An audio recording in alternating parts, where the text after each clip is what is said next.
기도하시겠습니다. 주님 감사합니다. 저희를 또 말씀 앞에 불러주시니 감사합니다. 주의 말씀을 듣고자 합니다. 말씀해 주십시오. 예수님 이름으로 기도드렸습니다. 아멘. 계속 봐도 좋은 걸 보면은 우리가 천국에서 만날 사이인 건 맞는 것 같아요. 웬만하면 이 정도 만나면 지겨울 만도 하거든요. 근데 전혀 지겹지 않은 걸 보면. 그리고 제가 지난 시간에 그 설교를 좀 짧게 해서 좀이라도 여러분이 주무시는 시간을 빨리 했으면 좋겠다라는 말을 했는데 결론적으로는 전혀 차이가 없었죠. 다른 때와 그죠? 그래서 오늘은 그냥 포기를 했어요. 그냥 하려고요. 그런 마음 자체를 갖는 게 저한테는 의미 없다는 생각이 들어서 노력은 하겠습니다만 쓸데없는 얘기는 줄이겠지만 네, 너무 시간에 막 좀 어차피 쫓겨도 그 시간이고 안 쫓겨도 그 시간이면 그냥 마음 편하게 그 시간 동안 하려고 합니다. 오늘 잠언서 13장 10절 말씀, 지난 시간에 우리가 아모리의 교만에 대해서 나눴었잖아요. 그래서 아모리의 교만에서 여러분이 다 기억하실 거라 믿고, 그냥 한 줄로만 다시 한번 이전에 했었던 설교를 정리하면, 아모리의 교만은 그거였죠. 기브온이죠. 기드온이 아니라 기브온입니다. 여기 어떤 분들이 기드온이라고 되게 헷갈려 하시는 분이 있는데, 기브온이 굉장히 비굴하게 살기 위해서 하나님 앞에 왔죠.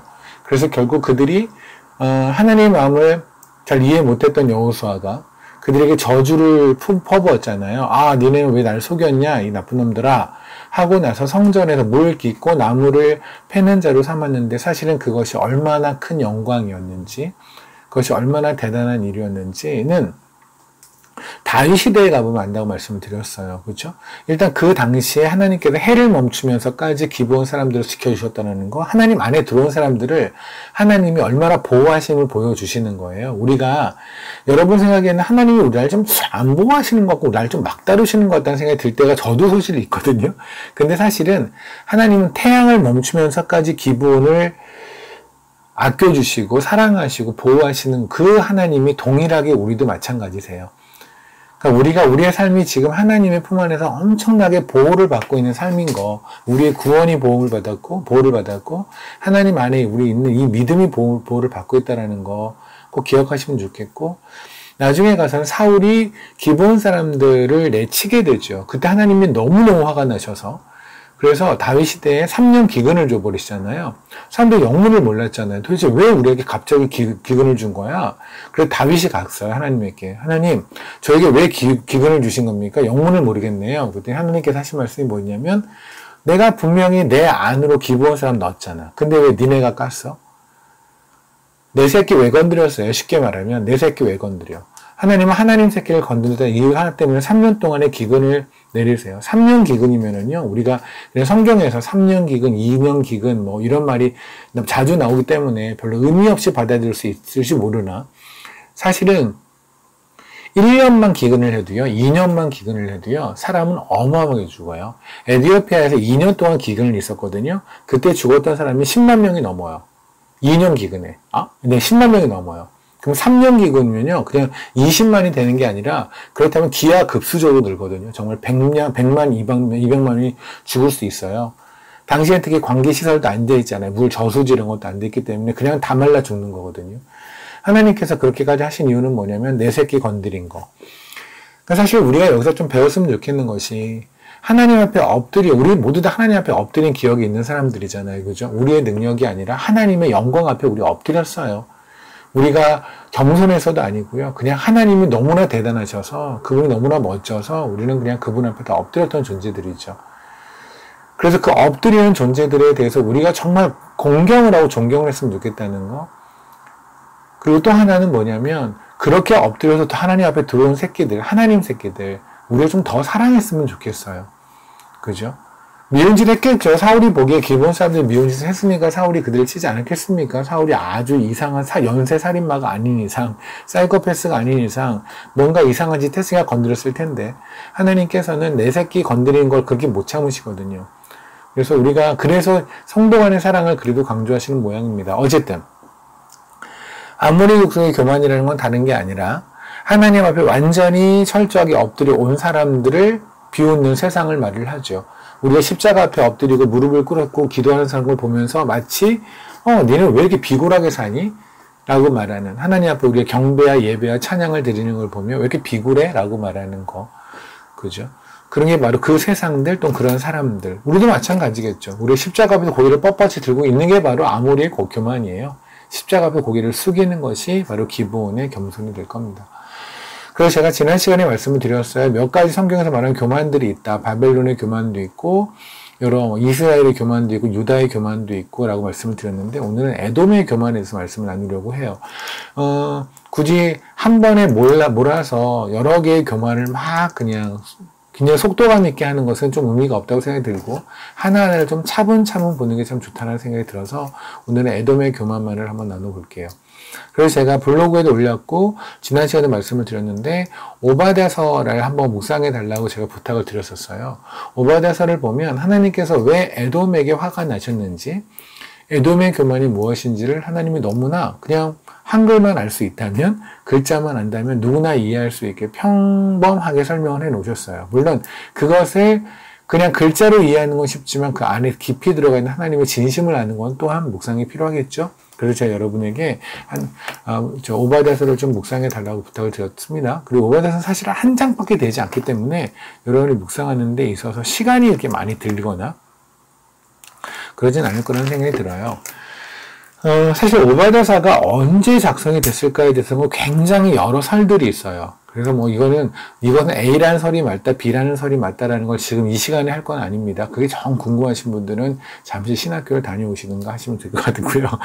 그 오바댜서가 언제 쓰였냐가 포인트가 아니라 오바댜서는 말하는 포인트, 무엇을 말씀하시냐가 제일 중요한 것 같아요. 그죠? 거기서 얘기하시는 것 중에 가장 큰 거는 이겁니다. 2절에 보면 주 여호와께서 에돔에 대하여 이와 같이 말씀하시니라 라고 돼 있잖아요. 그때 에돔에 대한 이야기다. 일단 오바댜서는 딱 한 장으로 이루어졌죠. 절수는 그냥 19절, 21절밖에 되어 있지 않은 그냥 짧은 성경인데, 그런데 이 얘기는 전체 에돔에 관한 이야기라고 하나님이 말씀하셨고요. 근데 에돔에 관해서 칭찬하는 건 아니고 분명히 하나님이 화가 나셨다는 얘기예요. 밑에를 보면 전부 다 그냥 그들을 다 쓸어버릴 거야, 멸절시킬 거야, 이런 말씀을 하시거든요. 근데 참 감사한 건 그거예요. 그냥 하나님은 말 없이 쓰셔도 돼요. 근데 성경에 굳이 이걸 쓰시는 이유는 뭐냐면 왜 쓸어버리냐라는 걸 설명하기 위함이에요. 왜 쓸어버리겠냐는 하나님의 마음을 알아야 우리가 그렇게 살아가는 거에 대한 경계를 하게 될 거 아니겠습니까? 성경은 그런 거예요. 제가 말씀드렸잖아요. 성경은 하나님이 좋아하는 것과 하나님이 싫어하는 거를 적어놓은 책이에요. 하나님이 어떤 분이냐에 관한 이야기예요. 여러분도 그러잖아요. 이제 저랑 아시는 분들은, 선교사님, 파파, 곽선교사, 그 사람은 이거 싫어하고 저거 좋아하고 저거 좋아하고 이거 싫어해. 이런 얘기들을 할 수 있잖아요. 그죠? 몇 번 만나다 보면, 그 사람은 어떤 성격이야. 내지는 기타 등등등. 그렇게 사람을 좀만 만나도 그 사람에 대한 얘기를 알잖아요. 그런 것처럼 하나님은 하나님 자신을 막 알리고 싶어 하세요. 근데 사실은 인간은 알면 알수록 다쳐요. 그렇잖아요. 그러니까 대강 조금 멀리서 알 때가 제일 좋아요. 좀 깊이 알면 그다음부터는 사람들이 다치기 시작하거든요. 인간 누구나 그래요.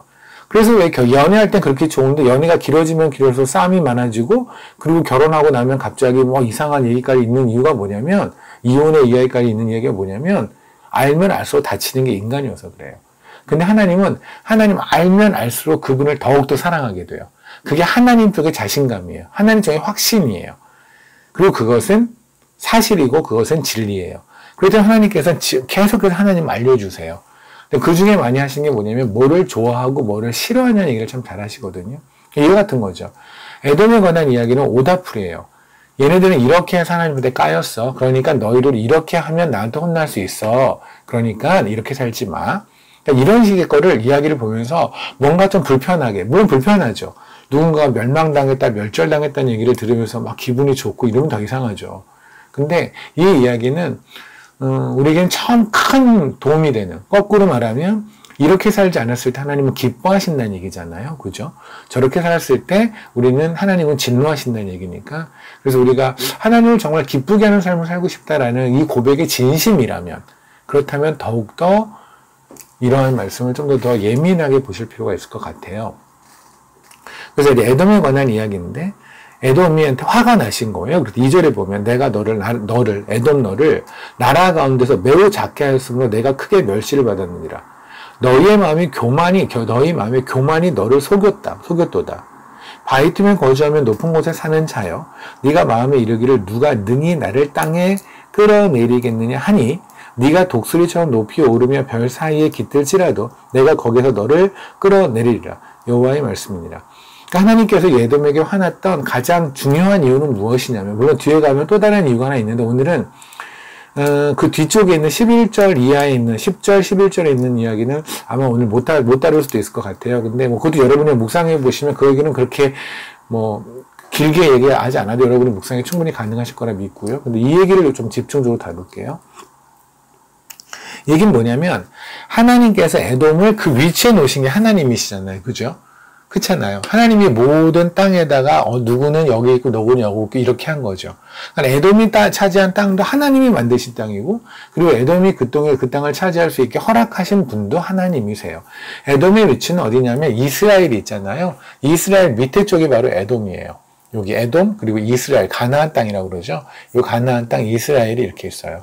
근데 그 에돔 지역은 워낙 바위들이 이렇게 많고 그래서 요새와 같았다고 얘기를 해요. 그래서 거의 난공불락이라고 그러죠. 전쟁이 나면 공격하기는 되게 좋은데 방어는 저쪽에서 공격하기에는 정말 함락하기 거의 불가능할 만큼, 그러니까 싸움이 너무 유리한 거예요. 적을 막 이렇게 공격을 해서 걔들한테 활을 쏘고 창을 던져서 그들을 죽이는 건 잘하는데, 그 적들이 여기로 와서 우리를 죽이는 건 힘든, 그러니까 너무나 유리한 지형이죠. 거기다 위치상 위에서 아래에서 교통로의 중심지 같은 곳이어서 많은 무역의 어떤 그 통로 같은 걸로 쓰였기 때문에, 그래서 더욱더 많이 흥할 수밖에 없는, 그러니까 에돔은 그냥 천의 요새 같은 곳이고 현의 그런 굉장히 위치가 좋았던 곳이죠. 그러니까 하나님께서는 에돔을 거기다 놓으시고, 그리고 하나님은 칭찬받고 계시신 거예요. 왜냐하면 그들을 그렇게 놨으니까. 그런데 에돔은 거기에 살면서 자기네가 거기에 사는 게 마치 자기네 능력에 때문에 거기 살고 있느냐 착각했단 말입니다. 그러니까 하나님이 주신 땅에서 하나님이 주신 공기를 마시고 하나님이 주신 곡식을 먹으며 그렇게 살고 있는 자들이, 내가 노력해서 곡식을 재배했다고 생각했고, 내가 노력해서 이 땅에서 요새를 지어서 살았다고 생각했단 말입니다. 그게 지금 문제인 거예요. 쉽게 말하면 하나님이 주신 걸 내 것으로 생각하는 것이 바로 에돔의 교만이에요. 근데 이것이 보통 짧게 끝낼 문제가 아니라는 거죠. 사실은 그건 굉장히 큰 문제고, 아마 여러분 중 저도 마찬가지고 굉장히 많은 찔림이 있을 수 있고, 저는 그 찔림이 여러분의 삶에서 바로 그냥 좀 행동으로 나왔으면 좋겠다는 생각이 들어요. 하나님이 주신 찔림이 있다면 바로 좀 행동이 나왔으면 좋겠는데, 저는 여기서 두 가지 측면을 봤으면 좋겠어요. 그러니까 하나님이 주신 것을 우리가 내 것으로 생각하는 교만, 이 에돔의 교만을 어떻게 봤으면 좋겠어요? 그러니까 첫 번째는 구원에 관한 측면으로 봤으면 좋겠고, 또 하나는 삶에 관한 측면, 이 두 가지 측면으로 지금 보려고 하는데, 첫 번째는 뭐냐면 구원에 관한 측면이에요. 우린 다 아는 얘기예요. 구원이라는 것은 하나님의 일방적인 노력, 그죠? 하나님의 일방적인 사랑, 예수 그리스도의 일반적인 희생과 공로, 그 덕분에 우리에게 구원이 주어졌다는 사실을 모르는 사람은 여기 한 명도 없습니다. 전부 다 아멘을 하는 거예요. 그죠? 그런데 희한하게도 우리는 그것에 그렇게 말로는 고백을 하는데 실질적으로는 그러지 않는다는 얘기죠. 실질적으로는 거기에 그렇게 아멘을 하지 않는 삶, 그리고 또 성경 자체도 그렇게 이해하지 않는. 그래서 제가 왜 한 1000번 말한 것 같은 천국은 마치 밭에 감춰진 냉장고 팔자, 이 얘기가 그렇게 말도 안 되는 것도 불구하고 여러분이 들어보니까 진짜 말이 안 되잖아요. 근데 제가 그 얘기를 하기 전까지 여러분 그게 말이 됐거든요. 그냥 노래도 불렀잖아요. 춤까지 추면서 엉덩이까지 흔들면서 춤췄잖아요. 근데 냉장고 팔아 천국 사자 그랬잖아요. 그러니까 예수 그리스도의 공로만으로만 그 십자가의 공로만으로 구원을 받는다 라는 거를 우리가 아멘을 하지만 실제로 우리는 찬양이라는 이름으로 노래까지 부르면서 냉장고 팔면 구원을 얻을 수 있다고 말을 했잖아요. 여러분이 그러셨어요. 그러니까 우리는 이만큼 입으로 고백하는 것과 삶으로 가는 것이 굉장히 격차가 있단 말입니다. 성경에 있는 말씀도 마찬가지죠. 성경의 말씀을 우리가 얼마나 가벼이 여기냐면요. 마가복음을 잠깐 볼게요. 그러니까 제가 지금 드리는 말씀은 구원은 한 예수 그리스도의 공로만으로 우리에게 주어졌다. 너무나 아멘인 이것을 우리는 입으로는 아멘 하지만 실질적으로는 그것이 정말 그런 거에 대해서는 그렇게 아멘하지 않는다는 얘기예요. 예를 들면 마가복음 4장을 보면은요, 21절서부터 25절까지가 등불은 등경 위에라는 소제목이 있는 그 말씀이에요. 21절에 보면 그러죠. 또 그들에게 이르되 사람의 등불을 가져오는 것은 말 아니나 평상 아래 두려움이 아니라 등경 위에 두려워합니다. 다 아는 얘기예요. 그죠? 등경을 가져오는 건 불을 밝히기 위함이잖아요. 22절. 드러내지 아니하고는 숨기는 것이 없고 나타내려고 하지 않는 것은 감춘 것이 없는 일. 이게 무슨 말이에요? 무슨 말씀이냐면 언제나 빛은 예수 그리스도시요. 그죠? 주님이 이 땅에 오고 나면 무슨 일이 벌어지냐면 여러분이 왜 어두운 곳에 있을 때는 그냥 그런 거 있죠. 밖에 집에서 잠깐 어두운 조명에서 화장을 하거나 뭐 얼굴 거울을 보면은 굉장히 자기 얼굴 괜찮은 줄 아는데 진짜 밝은 밑에 딱 나가서 밝은 밑에서 거울을 보면 내 얼굴에 이런 게 있었어? 하면서 깜짝 놀라는 거하고 같은 거예요. 예수 그리스도란 빛이 비춰지고 났더니 우리 안에 감춰진 게 다 드러난다고. 우리의 모든 죄들이 다 드러난다고요. 그러니까 예수 그리스도의 빛이 비춰지기 전까지는 우리는 그냥 다 괜찮은 줄 알았어요. 그냥 어둠 안에서 다 같이 사는.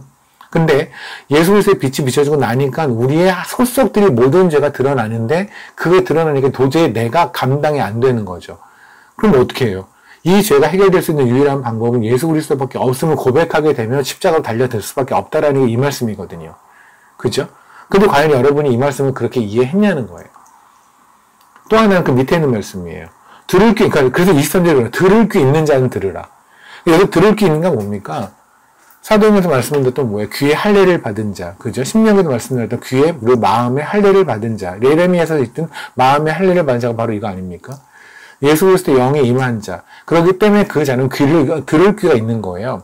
그래서 주님께서 계속 말씀하시는 게 들을 귀 있는 자는 들으라. 들을 귀 있는 자는 들으라 말씀하신 게 뭐냐면 이거는 세상 사람들은 글자를 읽을 수는 있으나 그들의 지식과 그들의 의견으로 그들의 주장과 그들의 것으로는 이해할 수 있으나 하나님의 마음은 도저히 불가능하다는 말씀을 하실 때 꼭 하실 말씀이 들을 귀 있는 자는 들으라는 말씀을 하세요. 우리는 그런 들을 귀 있는 자들이잖아요. 왜? 우리 안에 성령님 임했으니까. 그럼에도 불구하고 왜 우리는 이것을 하나님의 그 성령님의 도우심으로 보려고 하지 않고 그냥 여전히 세상의 눈을 보려고 하는지 모르겠어요. 볼게요. 밑에 말씀 24절. 아마 여러분 대부분 이렇게 이해하셨을지 모릅니다. 또라고 돼 있어요. 또라고 돼 있다는 얘기는 위하고 아래가 비중이 거의 비슷하다는 얘기죠. 그죠? 위에 있는 얘기가 뭐냐면 예수 그리스도의 빛이 비춰지니까 우리의 죄가 다 드러났다는 거예요. 물론 그 빛이 비춰진 건 뭐냐면 그 빛을 받은 자. 우리 그런 거 있잖아요. 사도행전에 보면 바울이 다메섹으로 가는 길에 예수 그리스도의 음성을 듣고 그 빛을 보잖아요. 그래서 그 빛을 보고 눈이 멀고 사울아 사울아 네가 나를 박해하니라는 말씀을 듣고 엎드려지잖아요. 그죠? 근데 그걸 나중에 가서 22장에 가서 간증할 때 보면 이렇게 말을 해요.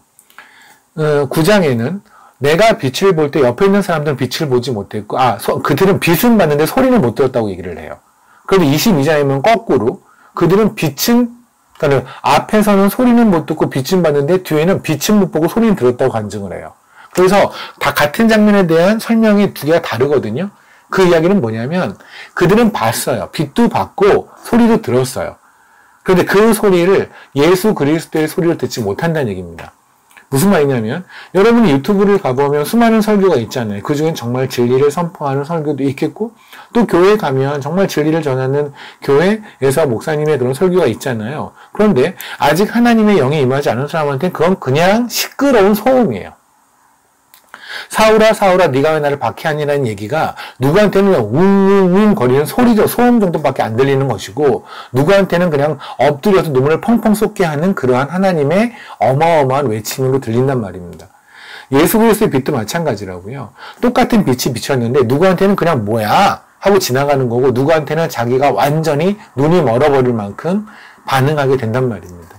그러니까 여기는 마찬가지잖아요. 등불이라는 빛이 비쳤을 때 누군가는 죄인인 걸 인정하는 거고 누군가는 그러든가 말든가 하는 거고 그런 거와 똑같이 또 이르시되 너희가 무엇을 듣는가 스스로 삼가라. 너희 헤아리는 그 헤아림으로 너희가 헤아림을 받을 것이며 더 받을 거리니 있는 자는 받을 것이 없는 자는 그 있는 것까지 뺏기려. 여러분 이거 어떻게 이해하셨어요? 성경을 마가복음 4장을 묵상해 보시는 것 같은 경우 이렇게 보통 이해하더라고요. 그러니까 너희가 남을 막 판단하고 니네가 남을 그 손가락질하는 거 막 정죄하는 대로 너도 정죄를 받을 거야. 그러니까 잠깐만 정죄하지 마. 이건 되게 말 되죠. 남을 싫어하면 그들도 날 싫어하니까. 근데 내가 그를 사랑하면 그들도 날 사랑하니까. 뭐 이렇게. 근데 요 정도 얘기는 불교에도 있는 얘기잖아요. 그죠? 이 얘기가 그 얘기일까요? 아니요. 이 얘기는 아까 그랬잖아요. 21절, 22절이 죄인임을 인정해서 예수 그리스도에 붙는 자와 안 붙는 자의 천국과 지옥 가는 얘기되니까요. 그 빛을 받은 자와 빛을 받지 못한 자, 그 빛이 구원의 빛인 걸 인정하는 자와 아닌 자. 그 구원의 빛, 빛의 빛 앞에서 내가 죄인임이 드러나서 그걸 해결될 수 있는 해결이 유일한 것이 예수 그리스도밖에 없다는 걸 고백하는 자와 아닌 자의 이야기예요. 천국과 지옥의 얘기예요. 그러면 또 그랬으면 밑에도 천국과 지옥의 얘기여야 하죠. 단순히 우리가 살아가면서 남을 비난하지 마라, 남을 비난하면 너도 비난받을 거야 정도 얘기가 아니죠. 그래서 이 얘기가 이제 원어에 좀 더 가까운 해석, 예를 들어서 공동 번역이라든가 또는 바른 성경 같은 거나 킹제임스 같은 경우는 뭐라고 하냐면 너희가 남을 저울질하는 것처럼 너희도 저울질을 당할 거야 이 얘기예요. 그러니까 헤아리는 것과 저울질이 이렇게 달라 보이진 않지만 사실은 저울질하는 게 조금 더 원어에 가깝고 이해하기 좀 편한 것이 뭐냐면 당시의 바리새인들은요 저울질을 했어요. 뭐로? 율법을 지키느냐 지키지 않느냐를 통해서 저울질, 오죽하면 예수님한테도 저울질 했잖아요. 그가 손을 안 씻고 밥을 먹느니, 금식을 하느니 마느니, 안식일에 일을 하느니 마느니, 하나님이신 그분을 인간 피조물이 율법 몇 개 지켰다라는 바리새인들이 저울질을 했잖아요. 그렇게 율법이라는 걸로 저울질하는 자들한테 하나님 말씀하시는 거야. 네가 저울질을 통해서 율법을 통해서 사람을 저울질해? 그럼 내가 너한테 한번 제대로 저울질해 줘볼게. 그렇게 율법을 통해 저울질하는 인간들은 하나님이 그들을 저울질해서 천국이든 지옥으로 보낼 거라고요. 그러면 율법이라는 걸 통해서 저울질했을 때 이 세상에서 살아남을 인간은 없죠. 그렇잖아요. 율법을 완전히 다 해서 하나님이 저울질했을 때 얘는 100점이야 할 수 있는 건 없잖아요. 그 얘기예요. 그러니까 니네가 스스로 너의 행동을 통해서 남을 저울질을 해? 그래서 얘네는 구원 받을 거고 구원 못 받을 거를 니네가 저울질한 거야 한다고? 오케이. 그럼 내가 그 똑같은 걸 널 저울질해서 구원을 천국 갈지 지옥 갈지 결정해 줄게. 그렇게 하는 인간들은 다 그렇게 저울질을 당할 거야. 그럼 뭐예요? 결국 저울질을 통해서 천국 가고 지옥 간다는 생각을 가졌다는 사람들은 저울질을 통해서 다 지옥에 가게 될 거예요. 그죠? 근데 저울질이 아니라 나는 도저히 저울질을 통해 천국을 갈 수가 없어 라는 걸 인정하는 자. 다시 말하면 그냥 하나님이 나를 은혜로 덮어주지 않는 이상은 나는 천국과 구원받을 방법은 없어 를 고백하는 자는 그들은 온전하게 구원을 받게 될 거라고요. 하나님의 은혜만을 있는 은혜를 인정하는 자가. 그죠? 그러니까 제가 지금 드릴 말씀은 뭐냐면 하나님은 모든 구원은 하나님에게만 있다라고, 하나님의 은혜에게만 있다라고. 그래서 성경의 모든 이야기가 그 얘기예요. 모든 이야기는 다 결국 그 얘기인데, 그런데 우리는 그것마저도 그렇게 이해하고 싶지 않아요. 우리는 자꾸만 하나님에게 모든 공로가 다 있다, 우리는 은혜로만 산다라는 거를 그냥 말로는 하길 좋아하는데 실질적으로 우리 삶에서는 아니라고 한단 말입니다. 그러니까 성경에는 해석마저도 자꾸만 그렇게 해석하는 거예요. 성경은 그게 아니라고 계속해서 말씀하시는데, 하나만 더 예를 들까요? 마태복음 19장을 보시면, 저는 하나님이 말씀하신 하나님은 구원에 대해서 은혜에 대한 말씀을 하시는데, 우리는 얼마나 하나님과 핀트가 들리게 잘못 해석하면서 하나님의 마음을 못 읽는지 잠깐 설명드리는 거예요. 마태복음 19장을 보면, 16절서부터 있는 얘기가 재물이 많은 청년이라는 소제목이 보이죠. 다 아는 얘기입니다. 어떤 청년이 와서 얘기를 하죠. 어떻게 하면 구원을 받습니까? 이 얘기는요, 이 친구는 지금 너무 자신 있어요. 자기는 나름 율법 다 지켰다라고 생각하는 청년이에요. 어떻게 하면 구원을 받습니까? 이런 거죠. 수능 같은 거 보고 나서 얘기하는 거. 여기 커트라인이, 이 학교는 커트라인이 몇일까요?를 자신 있게 말했다는 거, 시험 잘 봤다는 얘기죠. 그런 거랑 같다고 생각하시면 돼요. 이거 지가 가만히 보니까 지 삶이 괜찮거든.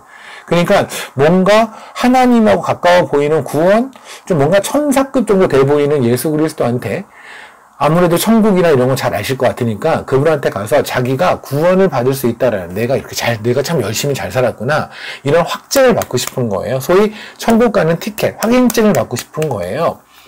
그래서 가죠. 그래서 우리 신문줄에 그러잖아요. 어떤 청년이 와서 선생님이 내가 무슨 선한 일을 하여 영생을 얻으리까, 자기 선한 일을 했다는 거예요. 그럼 주님이 말씀하시죠. 그래. 그러면 얘기를 하시잖아요. 네가 생명에 들어가려면 계명을 지키라. 아, 이건 너무나 기다렸던 얘기인 거예요. 그래서 얘기하죠. 어느 계명을 지킬까요? 그때 예수님이 이런 저런 계명, 10계명 얘기를 쭉 하세요. 그죠? 제가 말씀드린 것처럼 계명은 인간이 하나도 지킬 수 없다고 그랬잖아요. 그런데 20절에 그러죠. 그 청년이 그거라면 문제 없습니다. 제가 다 지켰어요. 저 살인 안 했고요. 제가 뭐 도둑질도 안 했고 간음도 안 했고 거짓 증언도 안 했고 다 했어요. 그러니까 소위 제가 왜 저번에 말했던 그 10계명의 그런 이해가 아니라 문자 그대로 이해를 해서 본인이 다 지켰다고 얘기하겠죠. 그러니까 주님이 너무 어이가 없잖아요. 그죠? 그러니 주님이 뭐라고 그러세요? 주님은 그의 마음을 아시니까 얘한테 가장 큰 약점이 뭐냐면 돈이거든요. 그러니까 여기서 여러분 기억하실 건 뭐냐면 여기서 돈 얘기를 하셨잖아요. 만약에 여기 있는 사람이 어떤 청년이 아니라 어느 집사님이라고 칩시다. 그 집사님은 자녀 문제만 걸리면 그냥 도저히 맥을 못 치는 분들 있잖아요. 굉장히 그리스도인인데 자녀 앞에만 딱 가면 그리스도인이고 포기해버리는 분들이 있거든요. 그죠? 자녀의 교육이나 이 부분만 가면 그냥 저분이 정말 아까 예배당에서 봤던 그 집사님이 맞나 할 정도로 자녀 앞에만 가면 갑자기 확 돌아버리는 사람도 있잖아요. 그 사람이 만약에 여기 이 성경에 등장했다면 아마 주님은 자녀 문제를 거론했을 거예요. 만약에 어떤 사람이 다른 문제, 그러니까 다른 데는 영역은 다 괜찮은데 어느 영역만 가면 그냥 맥을 못 치는 경우가 있다면 그 영역을 주님은 말씀하셨을 거예요. 지금 이 사람이 가장 맥을 못 치는 영역이 바로 뭐냐면 돈의 영역이었나 봐요. 그건 하나 주님이 보시면 딱 아시겠죠? 그래서 이제 아까 워낙 그러니까 나 다 지킵니다. 나는 정말 천국 들어갈 준비가 다 돼 있어요. 라고 하니까 오케이. 그럼 네가 도저히 천국에 들어갈 수 없는 자라는 걸 내가 말을 해줄게. 네가 자격이 없다는 걸 말을 해줄게. 너 돈 문제는 너 완전히 깨갱이지. 네가 가진 돈 다 내려놓으면 너 천국 갈 수 있어. 그랬더니 이 친구가 그게 천국이라면 천국을 버릴래요. 차라리 전 돈 선택할래요. 그렇다면 도망가 버리잖아요. 그죠? 그러니까 결국은 이게 뭘까요? 이 얘기는 여태까지 자기의 삶으로, 행동으로 구원을 받는다고 생각했던 사람들이 적나라하게 그러지 못한다는 걸 인정하는 걸 보여주시는 거잖아요. 그죠? 그리고 나서 말 끝에 뭐라고 그러시냐면 30절에 먼저 된 자가 나중되고 나중 자가 먼저 되리라. 이게 무슨 말이에요? 소위 내가 율법을 통해서 구원을 받는다라고. 너는 율법 안 지켰지? 나는 이미 율법을 다 지켰어. 내가 이미 난 구원 받았어. 라고 말하는 자들은 다 아웃될 거라고요. 그런데 그 율법 앞에서, 난 율법을 통해서 구원을 받는 건 나는 안 돼. 그러니까 간단히 말해. 이방인들은 율법을 안 받았잖아요. 이방인들은 율법을 안 받았으니까 지킬 수가 없겠네요? 그리고 율법을 정말 지키려고 애썼던 사람들의 특징은 뭐냐면, 정말로 하나님을 사랑했던 사람의 특징은 뭐냐면, 그거를 못 지킨다예요. 그 결론이 나는 거예요. 그죠? 그렇게 하나님 앞에 전 도저히 못 지킵니다라고 저는 율법 지키는 꼴찌예요를 고백한 자들은 앞에 들어가 천국을 들어갈 것이고 율법 지키는 데서 저는 1등이에요 라고 먼저 됐다고 생각하는 사람은 아웃될 거라고요. 이해되십니까? 그러니까 이게 먼저 된 자가 나중되고 나중 자가 먼저 된 자가 우리 보통 교회에서 그런 얘기 하잖아요. 먼저 이제 오셔서 뭐 이게 좀 오래되신 분들 있죠. 교회에서 오래되셨는데 이제 막 들어왔는데 막 열심히 하면 먼저 된 자가 나중되고 나중 자가 먼저 된다고 그렇게 늦게 믿었는데 열심히 하시네요. 요따구 정도의 문제가 아니란 말인데 이게. 이거는 구원의 문제예요. 천국 가고 지옥 가는 문제라니까요. 근데 우리는 이것마저도 그 정도 수준을 받아들이는 거죠. 그러니까 우리가 먼저 된 자가 나중 되고 나중 자가 먼저 된 나중 된 자가 어떻게 먼저 될 수 있을까요? 율법에 지키는 우리는 꼴찌잖아요. 대한민국에 있는 우리들 특히. 아니 우리가 예수 만나기 전에 율법 아셨어요? 성경에 있는 율법이 뭔지 아셨어요? 근데 우리 어떻게 구원받았어요? 율법에 의해서 우리는 꼴찌들이었어요. 제일 나중 된 자들이에요. 그죠? 그런데 우리는 천국에 제일 먼저 들어간 자가 됐단 말입니다. 뭐 때문에? 은혜 때문에. 주님은 이 말씀하신 이유가 뭐냐면 내 은혜의 파워가 뭐냐면 내 은혜의 능력이 뭐냐면 율법의 꼴찌를 내가 천국의 첫 찌로 만들어주는 그 은혜야 라는 걸 좀 말씀하시고 싶은 건데 우리는 이마저도 그렇게 이해하고 싶지 않아요. 다르게 이해를 해요. 그리고 여러분 보면 성경에 먼저 된 자가 나중 되고 나중 자가 먼저 된다가 4번이 등장하는데 그 4번 중에서 2번은 똑같은 거에 등장을 하고요. 2번은 똑같은 거 등장하고 2개 있어요. 그래서 내용으로 보면 3가지의 다른 영역에서 먼저 된 자가 나중 되고 나중 자가 먼저 된다가 나오거든요. 제가 다른 걸 보여드릴게요. 우리 마태복음 19장 봤잖아요. 20장을 볼게요. 20장 16절. 여기 나오죠. 이와 같이 나중 된다가 먼저 되고 먼저 된다가 나중 된다라는 말씀이 있잖아요. 그죠? 그럼 이 말씀도 마찬가지로 천국 가고 지옥 가는 문제인가요? 그럴 테니까요. 이 내용도 아시죠? 뭐냐면 이거예요. 포도원에 들어와서 우리 포도원에 품꾼들 있잖아요. 먼저 일찍 와고 일 열심히 하는 사람이 있고 한 낮쯤에 온 사람이 있고 퇴근하기 바로 직전에 온 사람도 있고 그런데 주인이 갑자기 똑같은 돈을 준 거예요. 임금을. 열받죠.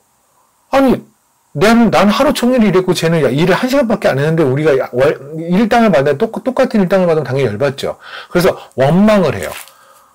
11절에 그러죠. 받은 후 집주인을 원망하게 되잖아요. 그죠? 근데 집주인이 그러는 거예요. 야, 생각을 해봐라. 네가 내 밭에 들어와서 일을 하게 된 것 자체가 은혜잖아.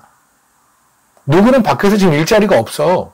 그러면 하루 종일 일해서 10,000원을 받든 1시간을 일해서 10,000원을 받든 그럼 남이 뭐 얼마를 받는 걸 네가 왜 신경을 써? 그럼 네가 받은 은혜만 생각하면 되잖아. 왜 남이 받은 은혜를 생각하니? 다시 말하면 저는 옛날서부터 율법을 이렇게 다 지켰어요. 근데 쟤는 율법을 하나도 안 지켰는데 어떻게 구원을 받아요? 라고 말하는 애들은 다 아웃될 거라고요. 이해되십니까? 그게 바로 이거예요. 먼저 된 자가 나중되고 나중 자가 먼저 된다고요. 그러니까 내가 이만큼 율법, 우리 바리새인들 아까 말했던 그 청년 똑같잖아요. 내가 이만큼의 율법을 지켰는데요. 갑자기 느닷없이 지금 예수를 믿은 이 사람, 율법이랑은 하나도 지키지 않는 이 사람도 똑같이 구원을 받는다면 저는 이게 뭡니까?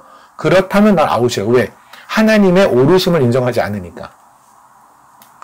우리가 보통 이렇게 생각하죠. 예수 그리스도가 십자가에 달렸을 때 양쪽에 강도가 있었어요.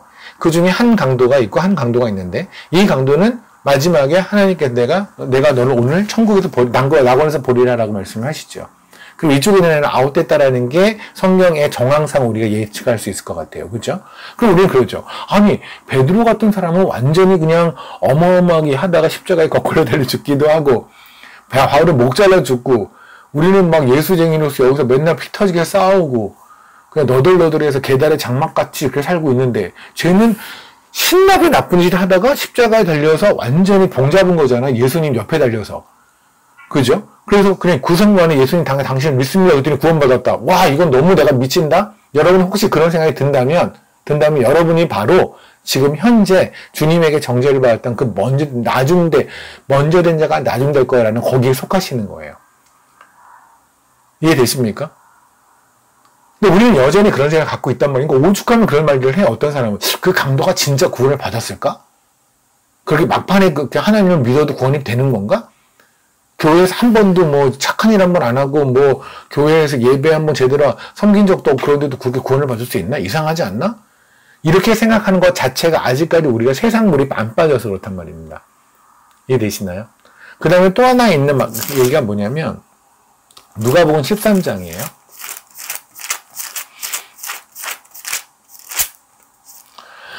누가복음 13장에 보면 30절에 또 나오죠. 나중된 자가 먼저 되고 먼저 될 자가 나중된다라는 말씀이 또 있죠. 그래서 제가 말씀드린 3개에 걸쳐서 성경에 있다고요. 근데 이 얘기는요. 간단해요. 저 위에 보세요. 위에 보면 22절에 예수께서 각성 마을을 다니사 가르치실 때 23절 어떤 사람이 여쭤도 주여 구원을 받은 자가 적으니까 그들에게 이르시되 좁은 문으로 들어가기 힘쓰라 내가 너희에게 이르노니 들어가기를 구하여도 못하는 자가 많으니라. 그리고 25절에 집주인이 일어나서 문을 닫은 후에 너희가 서서 문을 두드려봐도 소용없어. 26절 그때 너희가 말하되 우리는 주 앞에서 먹고 마셨으며 주는 또한 우리를 우리의 길거리에서 가르치지 아니하는 무슨 말이냐면 천국의 문이 닫힌 거예요. 닫혔는데 앞에 있는 사람이 얘기하는 거예요. 사람들이 아니 왜 저희는 안 집어넣으세요? 저희가 주 앞에서 먹고 마시고 저 주님하고 되게 오래 있었잖아요. 하나님하고 짬밥이 오래 있었잖아요. 그러면 저 구원 받아야죠. 이게 구원의 조건이 안 된다니까요.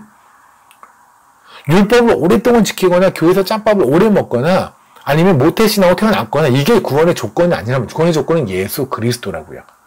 좁은 문이신 양의 문이신 예수 그리스도만이 조건이라고요. 교회에서 얼만큼 오래 숙성되냐라는 거는 그건 뭐 된장의 조건이 될 수는 있겠으나 그거는 구원의 조건은 아니란 말입니다. 그죠? 그 얘기예요. 그래서 얘기하잖아요. 28절에 너희가 아브라함과 이삭과 야곱과 모든 선지자는 하나님 나라에 있고 오직 너희는 밖에 쫓겨나서는 슬피 울리라. 그리고 나중에 내가 먼저 되고 뭐냐 너희가 내 앞에서 오래 있었다 내가 이런 거 저런 거 다 지켰었습니다. 그러니 전 구원을 받을 수 있죠 라고 말하지 말라고요. 그거는 구원의 조건이 안 된다는 얘기예요. 그죠? 그럼 생각해 보세요. 먼저 된다가 낫는다는 이거는 정말 무지하게 무거운 얘기고 무서운 얘기죠. 그런데 여러분이 이걸 그렇게 받아들였습니까? 그렇게 안 받으렸다고요. 우리는 그만큼 하나님이 강조하시는 은혜에 대해서 하나님의 입장으로 그 은혜를 이해하려고 하지 않았다고요. 우리는 그걸 굉장히 라이트하고 가볍게 받아들이는 경향들이 있어요.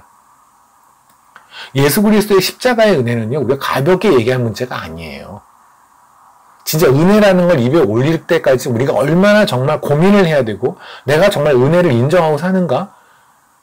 은혜를 인정하고 산다는 거는 우리가 생각하는 그 정도 수준이 아니라 그냥 밥 먹다가, 물론 그것도 은혜를 인정하는 거겠죠. 밥을 먹다가 맛없는 반찬도 맛있게 먹는 거. 그죠? 없는 반찬, 김치 하나에 밥 하나 있는데도 불구하고, 아유, 은혜야. 하고 먹는 거, 아유, 그것도 은혜죠. 그런데, 그거보다 좀 더 진지해야 되고, 그보다 더 넓은 범위에서 하나님의 은혜가 우리 삶에 적용된단 말입니다. 그죠? 아니, 감사하며 살자라는 거는 어느 종교에나, 아니, 종교가 없는 사람들도 감사하며 살자라는 건 다동이에요. 그러니까 대강 감사하며 살자라는 그 정도 수준이 아니라고요. 하나님이 말씀하시는 감사하며 살라는 거는 정말 사자굴에 들어갔을 때에도 들어갔는데도 여전히 내 가슴 속에 하나님이 포기가 안 되는 거예요. 우리는 감사하는 거예요. 그냥 대강 내 마음을 편하게 하기 위해서 아니 그냥 감사함으로 살자. 그러니까 불만 있으면 뭐하니 속만 불편하지만 그냥 감사하는 마음으로 그냥 평안하게 마음을 유지하고 살자 하는 거는 명상이세요. 그건 요가세요. 그거는 기독교가 아니에요. 기독교는 감사하는 이유가 예수 그리스도여야 해요. 그분의 은혜여야 해요. 그거 외에 감사는 없는 거예요. 그 여러분이 감사하는 이유조차도 예수 그리스도가 되기를 소망합니다. 아무튼 제가 드린 말씀은 뭐냐면 하나님 이렇게까지 계속 은혜 얘기만 하세요. 모든 건 은혜예요. 그죠? 낮은 은혜가 먼저 될 수 있는 것도 은혜고 누군가가 천국에 갈 수 있는 것도 은혜고 다 은혜예요. 우리가 밭속에 세상 속에 있는데 하나님께서 갑자기 보시고 넌 보아야? 야 기업아 넌 보아야. 우리가 아무리 생각해도 기업이가 보아처럼 생기진 않았잖아요. 그런데도 하나님 보아라고 하세요. 그게 은혜라니까요. 근데 그 보아를 봤는데 그냥 보아야 그러고 끝나신 게 아니에요. 그 보아를 보는 순간에 하나님이 포기하신 게 뭔지 아십니까? 독생자의 생명이에요. 이 밭에는 아무것도 아닌 그냥 발에 걷어 차 있는 짱돌보다도 못한 인생들. 솔직히 우리 그러지 않습니까? 비싼 수석이 하나가 뭐 몇 억을 하는 뭐 몇십억을 하는 수석들이 있대요. 돌덩어리 하나가 몇십억을 한대요. 사실 우리의 몸값이 그만큼 안 나가잖아요. 돌덩어리 하나보다 못한 인간들. 근데 그것을 보아로 보시고 그리고 포기하신 게 뭐냐면 그분이 가진 모든 것, 예수 그리스도. 그러니까 이 은혜를 기억한다면 우리의 삶은 어떻게 될까요? 이렇게 주어지게 바로 구원이란 말입니다. 그죠? 그런데 문제는 에돔의 교만이 들어오면 이 구원의 문제가 헷갈려지는 거예요. 갑자기 내가 진짜 예수 그리스도의 은혜만으로 구원을 받았나? 내가 뭐 한 거 아니야? 나도 뭐 한 거 아니야? 라는 생각이 쑥 하고 들어가는 거예요. 이게 바로 뭐냐면 갈라디아서의 이야기예요.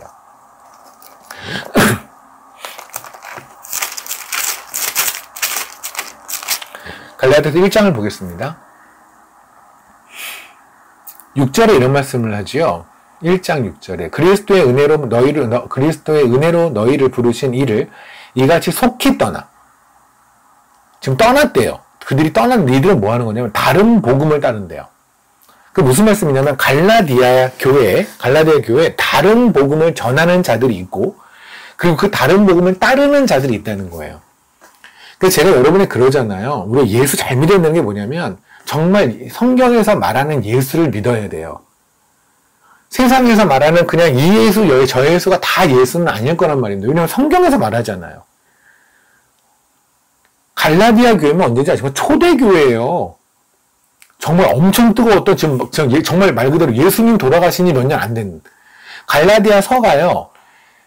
바울이 쓴 13개의 서신서에서 가장 빨리 쓴 편지거든요. 이게 AD 50년이 되지 않았을 때 쓴 편지예요. 보통 49년, 48년 막 이렇게 얘기를 해요. 그러니까 바울이 사역을 한 지 10년 정도 됐을 때, 10년 무렵, 10년 조금 더 됐을 때 쓴 편지예요. 그러니까 본인의 사역 초창기에. 그렇다면 뭐냐면 주님께서 돌아가신 게 AD 29년 요쯤에 돌아가신다고 우리가 알고 있거든요. 그러면 주님 돌아가시고 20년밖에 안 됐을 때예요. 이 편지 쓸 때가. 그러면 얼마나 초대도 그런 초대교회가 없는 거죠. 당시에도 뭐가 있었냐면 다른 복음이 있었다니까요. 그럼 2000년이 지난 지금은요. 지금 다른 복음이 있다면 더 많으면 더 많아지 더 적을 리는 없죠. 이때 다른 복음은 뭐예요? 그들도 예수를 말했다니까요. 다른 복음이 예수 믿지 말자가 아니에요. 예수를 말했는데, 그리고 믿자고 했는데, 바울이 보기엔, 그리고 하나님 보시기엔 얘네는 다른 복음이고 다른 예수였다고요. 그러면 지금쯤이 얼마나 많을까요? 그러니까 내가 여태까지 몇 년 동안 믿었고, 우리 목사님이 그래도 간혹가다, 대체로 설교가 틀리기도 하지만, 그래도 간혹 한 10번 중에 2번은 진리를 말하시는 것 같아. 여러분 그런 식당 가실래요? 10번 갔는데 2번은 맛있고 8번이 맛없으면 식당 가세요? 우리가 이렇게 영에 관심이 없다니까요. 그러니까 제가 그러는 거예요. 우리가 교회를 선택하는 조건은 뭐냐면, 일단 그 안에 목사님이 좀 성격이 안 좋다거나, 기타 등등 있다거나, 좀 성도들이 그렇게 공동체 생활이 별로 아니거나, 다 좋은데, 일단 첫 번째는 뭐냐면 그 안에서 전해지는 예수가 예수여야 돼요. 전해지는 말씀이 진리여야 돼. 그게 첫 번째 조건이어야 돼요. 근데 우리는 보통 교회를 선택하는데 첫 번째 조건이 뭐냐면 교회 분위기. 식당 가세요? 지금 식당 선택하세요? 레스토랑이세요? 그럼 교회 분위기가 첫 번째 조건은 아니죠. 설교가, 그죠? 근데 설교도 우리가 보통 설교 듣고, 그 설교 들으면 위로의 말씀을 잘 하시고, 목사님이 그러면 설교가 좋다고 생각해. 아니에요. 예수가 진리가 제대로 전해지는. 그 설교 스킬이 있고 없고, 재미있고 재미없고, 설득력이 있고 없고, 이거는 2차 문제고. 일단, 날 것이라도, 어쨌든 간에 진리가 전해지는 게 꽤나 중요하단 말입니다. 바울이 있던 그 시기에 다른 복음이 있었단 말입니다. 이건 진짜 끔찍한 얘기죠. 그리고 문제는 뭐냐면, 다른 복음이 뭐냐는 거예요, 이제. 갈라디아서에서 말했던 다른 복음이 뭐냐. 근데, 다른 복음에 대한 설명은 어디서 나오냐? 2장서부터 나와요. 그리고 제대로 설명이 나오면 3장서부터까지 제대로 설명이 나와요. 그러니까 2장에 있는 한 절이 대표적인 구절이고, 그 다음에 자세한 설명은 3장서부터인데, 그 2장에 보면 16절에 너무 알고 있는 얘기. 사람이 이렇게 되는 것은 율법의 행위로 말미암음이 아니요. 오직 예수 그리스도를 믿음으로 말미암은 줄 알므로, 우리도 그리스도 예수를 믿나니 이는 우리가 율법의 행위로서가 아니고 그리스도를 믿음으로써 의롭다함을 얻으려 함이라. 율법의 행위로서는 의롭다함을 얻을 육체가 없느니라. 이게 바로 갈라디아에 퍼져 있던 잘못된 복음, 다른 복음이었어요. 그죠? 그런데 문제는 이 얘기를 하는 데 있어서 느닷없이 바울이 이상한 얘기를 꺼내요. 그게 11절서부터 1장, 11절부터 24절까지거든요. 생각 한번 해보세요. 이건 편지예요. 그러니까 제가 만약에 말을 하거나 편지를 쓰어도 나름 설득력을 하겠죠. 그러니까 제가 만약에 말을 할 때, 특히 이제 말을 하다 보면은 아무래도 특히 저같이 원고 별로 없이 이렇게 말을 하는 그런 나쁜 설교자 같은 경우는 말을 하다 보면 약간 그냥 조금 중구난방으로 들어가게 하겠지만, 제가 이거를 글로 쓴다고 한다면 아마 조금 다를 거예요. 왜냐면 글로 쓰는 건 다르죠. 몇 번 보고 검토하고, 그죠? 그러다 보면 정확하게 이 문장은, 이 예는 어디에 들어가는 게 가장 적합하고 이런 게 있지 않겠습니까? 근데 이건 하나님이 쓰신 편지예요. 그러면 이 위치가 11절부터 24절까지 위치가 그냥 있는 랜덤으로 들어간 자리가 아니라 가장 적합한 곳에 들어간 거예요. 근데 이 내용이 뭐냐면, 바울이 예수 그리스도를 만나고 다메섹도상에서 느닷없이 확 불려서 3년 동안 아라비아에 가서 주님에게 일반적인 계시를 받았다는 얘기예요. 보세요. 11절. 형제들아, 내가 너에게 알게 하노니 내가 전한 복음은 사람의 뜻을 따라 된 것이 아니니라. 이는 내가 하나님에게서 받은 것이 아니요, 사람에게서 받은 것이 아니요, 배운 것도 아니요, 오직 예수 그리스도의 계시로 말미암았다. 이게 지금 사람들이 이게 뭔 뜬금없는 소리야? 라고 할까봐 그래서 얘기하는 거예요. 17절에 나보다 먼저 사도된 자들을 만나려고 예루살렘을 가지 아니하고 아라비아로 갔다가 다시 담에서 돌아갔나라. 그리고 18절에 그 후 3년 만에, 그러니까 이게 여러분 사도행전 9장을 잠깐 보실래요? 사도행전 9장을 보시면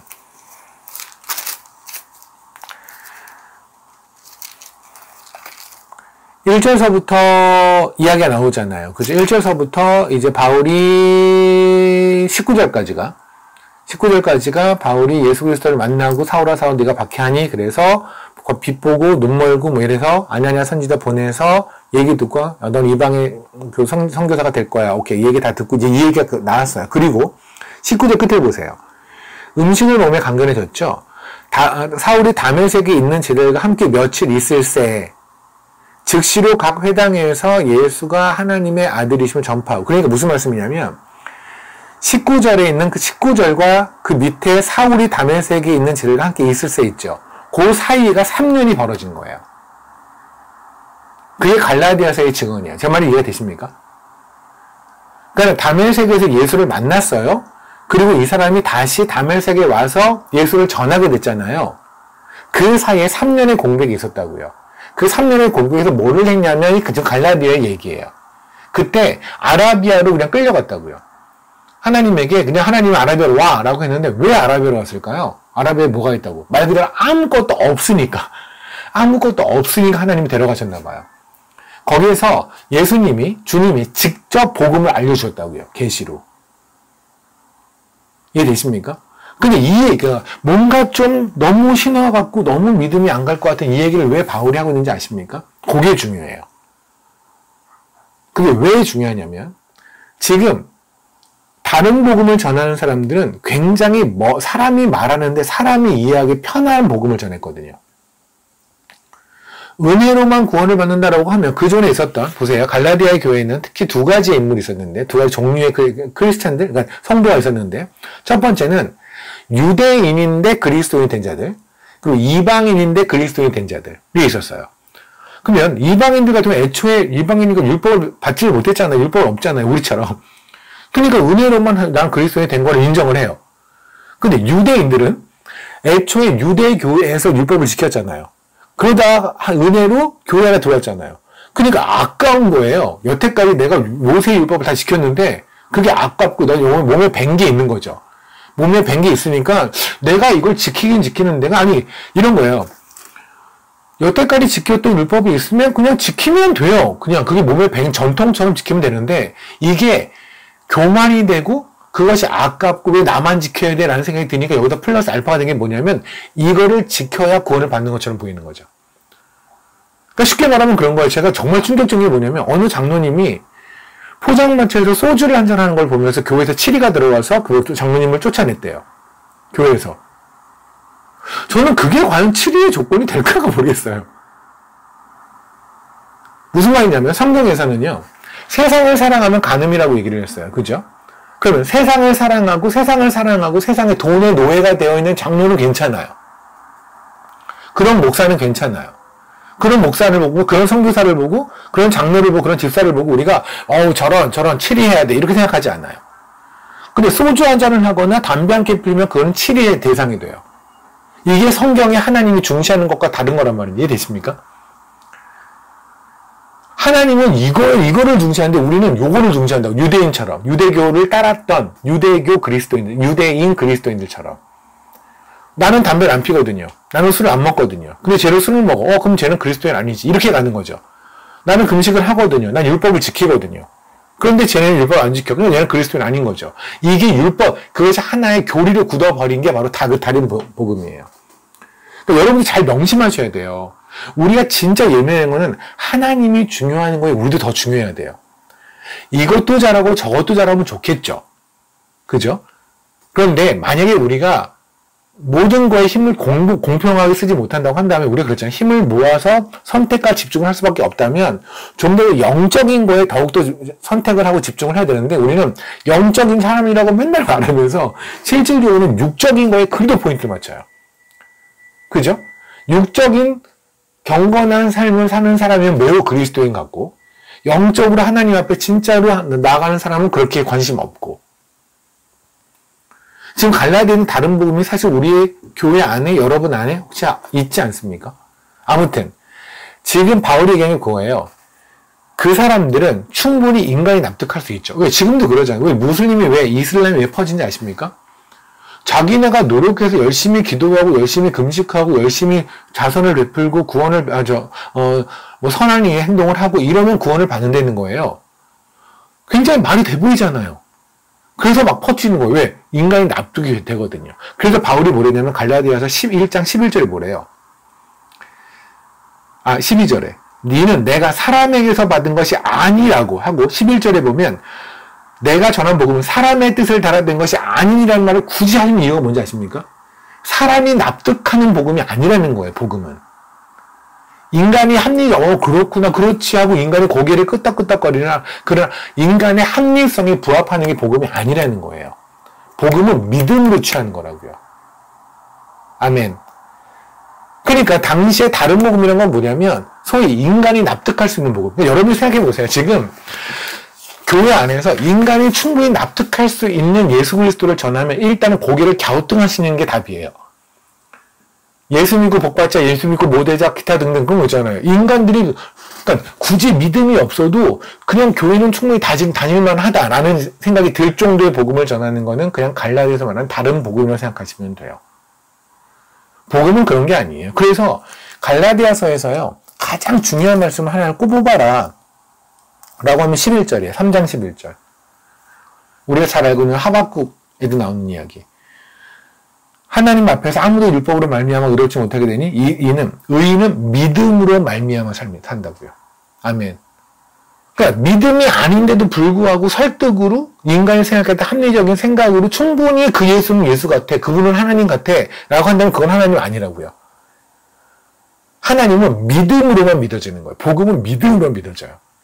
그러니 은혜로 된 거죠. 은혜로만 구원을 받는다는 건 이거는 100% 믿음으로만 이해가 되는 거예요. 이거는 인간의 머리는 도저히 납득이 안 가는. 계속해서 우리도 11권에 그거잖아요. 아, 그러면 누구는 되게 잘 살았고 누구 열심히 살았는데 누구는 그렇게 안 살았는데 얘는 구원을 받지 못하고 얘는 구원을 받으면 너무 억울하잖아, 얘는. 우리 마음속에 여전히 그런 마음이 있는 게 뭐냐면 우리가 세상에 쩌들어서 그래, 아직까지 그 죄에. 왜냐면 하나님의 말씀은 뭐냐면 얘와 얘는 차이가 없다예요. 하나님이 만드는 1억 만점에 얘는 2점, 얘는 1점이에요. 똑같다는 얘기예요, 인간은.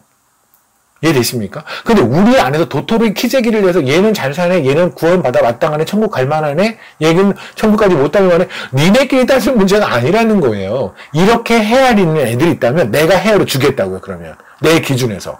1억 만점의 기준에서 2점짜리 내가 정죄해 버리겠다고요. 그러면 살아나는 일 없죠. 이게 아까 말씀하신 그거예요. 그러니까 여러분이, 근데 문제는 우리 이 중에서 전적인 타락과 전적인 은혜를 이해하지 못한, 그걸 아멘하지 않는 사람 없잖아요. 우린 전체적으로 쓰레기고 죄인이고 그래서 우리는 하나님의 전적인 은혜로만 우리는 구원을 받는다. 이거를 아멘하지 않는 사람 없습니다.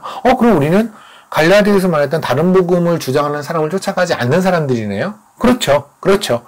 그런데 또 다른 영역에서 보면 우리는 과연 아까 우리 에덴의 교만에서 말하는 것처럼 하나님이 거저주신 구원을 교만하게 받아들이고 있지 않을까? 한번 생각해 봅시다. 신명기, 갈라디아 3장 13절을 볼까요?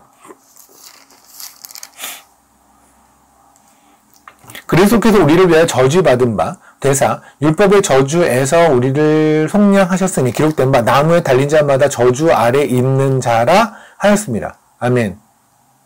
이거를 제가 한번 말씀드릴게요. 신명기 21장을 보시면,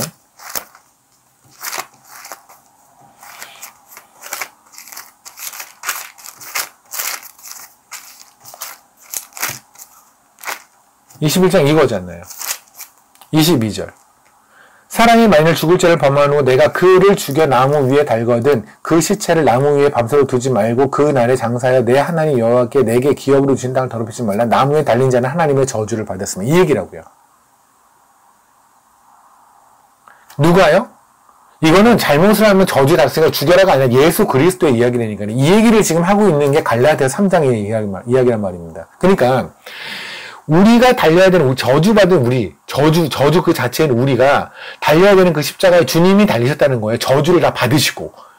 그분이 저주받은 자가 되어서 죽으셨다는 거예요. 그래서 얼마나 저주를 받으신 거냐면, 그 저주받은 피가 땅에 떨어지면 땅에 더러워질까봐 빨리 치워라 할 정도로 주님은, 주님 자신이 우리의 모든 더러운 죄를 짊어지고 가서 하나님의 모든 진노를 받으셨단 말입니다.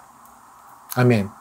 이래서 우리가 구원을 받은 거예요. 이 은혜로 우리가 구원을 받은 거예요. 우리가 그래서 이래서 우리가 의로워진 거예요. 그렇다면 우리는 십자가를 볼 때 어떻게 될까요? 십자가 앞에 서서 생각을 해보세요. 완전히 죽어야 되는 나 때문에, 내가 아니라 나 때문에 주님이 죽으시고 그리고 내가 살았다. 그 십자가를 보면 우리가 될 거는 감사합니다. 또 하나. 그럼에도 불구하고 여전히 내가 또 죄를 지는군요. 이거 아닐까요? 근데 그 십자가를 보고 돈 주세요가 나와요? 상식적으로. 그러니까 그 십자가를 보고 돈 주세요가 나온다면 그건 다른 복음이래. 그게 바로 구원을 교만하게 받아들이고 있는 거예요. 상식적으로 생각 한번 해보세요. 그러니까 여태까지 여러분이 예수 이름으로 십자가 바라보면 저 애들 수능을 기도하고 막 기도할 수 있지 않아요? 뭐든지 구하랬으니까. 그러니까 하실 수 있냐고요, 진짜로. 내가 저주를 받아 죽어야 되는, 아니 내가 저주 덩어리여서 하나님의 진노를 받아 죽어야 되는 그 십자가. 예, 하나님이 내가 되어 죽으셨어요. 그 십자가를 바라보면서 하나님 정말 제가 외람되지만 죄송하게도 한마디만 드릴게요. 애 수능을 위해서 빈 통장 이 얘기가 나오냐고요, 진짜로. 이건 믿음이 아니죠. 깡이죠. 하나님은 깡을 주신 적은 없거든요. 믿음을 주셨지. 그죠? 그럼 그 십자가를 보면 우리가 마땅한 자세는 뭘까요? 열왕기 하를 잠깐 보실래요?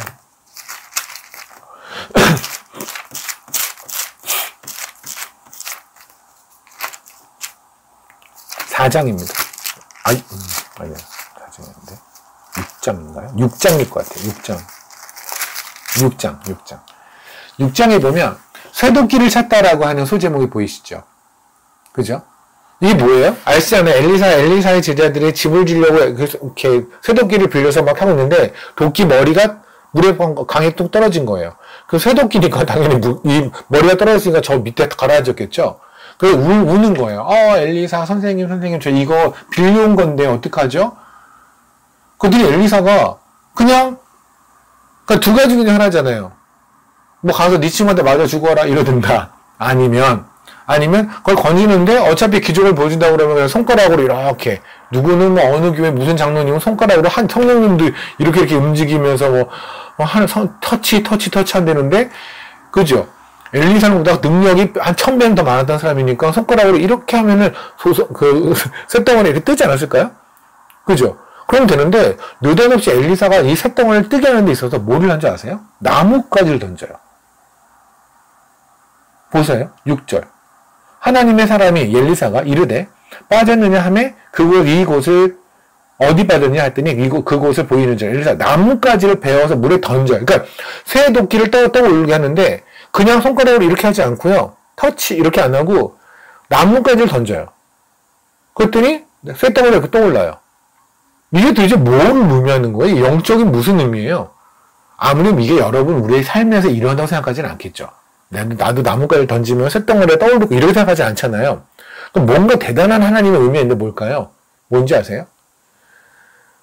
우리가 저 안에 있던 죄, 나도 인지 못했고 내가 죄라고 생각하지 않았던 것들이 확 떠올라서 죄임을 고백하게 되는 유일한 근거는 십자가밖에 없다니까요. 나무 십자가.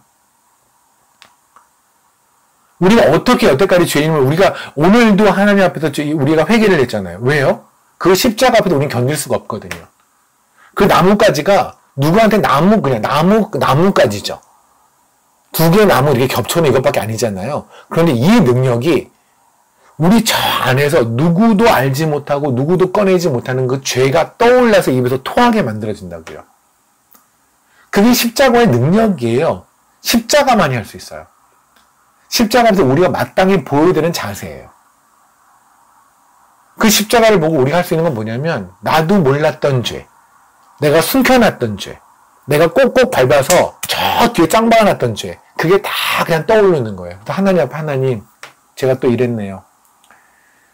저의 이것 때문에 십자가에 달려 죽으셨는데 제가 또 이렇게 살고 있네요. 하나님 잘못했어요. 하고 나가는 것. 그건 단순히 하나님에게 오늘도 내가 깨끗한 회개 용서를 받자가 포인트가 아니라 포인트는 뭐냐면 그 십자가를 능력을 이해하는 거죠. 능력을 이해하는 거잖아요. 그 십자가가 나의 이 죄인을 용서하신 거잖아요. 그러기에 오늘도 그 십자가 앞에 우리는 나가는 거란 말입니다. 그게 십자가의 능력이에요. 그 다음에 뭐예요? 십자가의 능력이라는 건? 아까 말씀드렸잖아요. 그냥 십자가를 보면 감사밖에 안 튀어나오는 거죠. 그게 십자가의 능력이에요. 근데 십자가를 보고 아까 말한 것처럼 이 얘기, 저 얘기, 별 얘기가 다 나올 때는 일단은 구원이 하나님의 일방적인 은혜, 예수 그리스도가 십자가에 저주받고 달려서 죽으심으로 이루었다라는 걸 인정하지 않고 주님이 죽으셔서 한 것도 인정하지만 나의 노력도 있어 라는 게 있으니까 그런 헛소리 하지 않겠습니까? 어디다 대고 주님한테 뭘 달라고 그래? 아니 우리가 주님한테 한 게 뭐 있어요? 하나님한테 한 게 뭐 있는데 뭐 달래요? 상식으로 생각해보세요. 죽은 인간을 살려놨어요. 근데 갑자기 살아나서 하나님한테 이거 주세요, 저거 주세요. 이게 도대체 무슨 깡이에요? 이 깡을 가르치는 건 또 뭐예요? 또 하나는 뭔지 아십니까, 여러분? 이게 또 하나 중요한 얘기인데. 제가 선교사로서 제가 고백을 할게요. 제가 마치 조금 힘든 땅에서, 조금 어려운 땅에서 왔다 갔다 거리면서 조금 그렇게 좀 선교했다고 생각해서 제가 마치 선교사인 것처럼 생각하는 거. 이게 구원에 관한 교만이에요. 구원에 관한 에돔의 교만이에요. 하나님이 거저 주신 걸 내가 마치 노력해서 이룬 것처럼. 목사님들 있잖아요. 내가 내가 공부 열심히 해서 신학교를 갔고, 신학교도 내가 공부 열심히 했으니까 내가 목사 되었지. 그렇게 된 건가요? 혹시 하나님이 목사 시켜준 거 아닌가요? 제가 역시 열심히 노력해서 내가 열심히 험한 땅 가니까 제가 선교사 된 건가요? 하나님이 선교사 시켜준 거 아닌가요? 여러분이 교회에서 뭐 좀 하니까 짬밥 되니까 집사 된 건가요? 하나님이 집사라는 거 허락해 주신 거 아닌가요? 여러분이 교회에서 이만큼 내고 이만큼 헌금도 하고 이만큼의 좀 헌신도 하고 그래서 장로 되신 건가요? 하나님이 그냥 은혜로 주신 거 아닌가요? 솔직히 까먹고 얘기해 보자고요. 우리 안에 어떤 교만이, 에돔의 교만이 있냐면, 구원에 관한 에돔의 교만이 있냐면, 그리스도인이 된 거는 하나님의 은혜인데, 그리스도인이 되어서 교회에서 먹는 짬밥은 나의 능력이라고 생각하는 거야. 내가 한 투자와, 내가 한 헌금의 양과, 내가 했던 고생과, 내가 했던 공부와, 내가 하나님께 드렸던 시간과, 내가 7년이라는 시간을 줬고, 10년의 시간을 준 내가 목사가 됐어. 내가 13년 동안 내가 선교지에 있어서 그냥 선교사야. 이게 무슨 말 같지도 않은 소리예요. 목사든 선교사든 장로든 집사든 권사든 이 모든 거는 결국 그리스도인이 됐으니까 되는 거 아니에요? 그리스도인 안에서도 하나님이 또 은혜 주셔서 이거 된 거 아닙니까? 근데 왜 거기서 교만해요? 왜 뭔가 좀 고생한 선교사, 저 같은 사람 좀 고생했다고 고생하지 않거나 좀 그런 선교사를 보면서 쟤는 선교사도 아니야라는 손가락질 제가 많이 했기 때문에 제가 안 되니까요. 이 손가락 잘라버려야 돼요, 진짜. 우리 안에서 내가 교회에서 먹은 짬밥 때문에 어깨가 뽕이 이만큼 들어간 거 빨리빨리 그 뽕 잘라내십시오. 안 그러면 에돔의 교만이에요. 내가 그래도 여태까지 말씀을 보길 내가 얼마나 밤잠 안 자고 내가 얼마나 했는 줄 알아? 밤잠 안 자고 말씀을 볼 수 있게 말씀을 사모하게 만드신 게 은혜 아닙니까? 말씀 보기 싫어 죽겠는데 그런데 억지로 말씀 보신 거예요. 그럼 보지 마세요. 아니었잖아요. 말씀 되게 보고 싶게. 우리가 태어나서 언제 말씀 보고 싶었어요? 은혜 받고 나니까 말씀 보고 싶은 거 아니에요? 내가 이렇게 화요 중상에 바쁜 와중에 내가 와가지고 말씀 듣고 나 참 기특하지 않아? 기특하세요, 진짜로? 하나님이 기특하지 않으세요? 이렇게 이 시간을 허락하신 하나님이 감사한 거 아니에요? 여러분이 투자하신 거예요, 이 시간을? 이게 매우 잘못된 거 아닙니까? 그죠? 근데 우리 안에 그게 있다니까요. 그래서 교회 안에서, 그래서 자꾸만 교만이 많고 분열이 많은 거예요. 그래서 자꾸만 위에서 아래 까고, 아래에서 정죄가 난무하는 이유가 뭐냐면, 좀 했다는 거죠. 그리고 또 이분은 그래, 은혜로 산대요. 아까 우리 은혜라는 찬양도 했잖아요. 그죠? 모든 것이 은혜. 말은 또 그래요. 근데 아니에요. 모든 것이 교만이에요. 그런 찬양을 하나 만들까? 그 노래를 하나 만들까요? 모든 것이 교만 이런 거? 이게 그냥 현실적이지 않나? 무지 교만한 것들? 우리들? 이게 우리의 삶이에요. 이게 에돔의 교만이에요. 구원에 관련된. 모든 게 은혜입니다. 우리가 그리스도인이 된 건 다 은혜예요. 내가 목사가 된 것도 선교사가 된 것도 모두가 다 은혜예요. 내가 교회 안에 앉아있는 것도 은혜예요. 내가 헌금을 낼 수 있는 것도 은혜예요. 헌금을 받아주시는 것도 은혜예요. 다 은혜예요.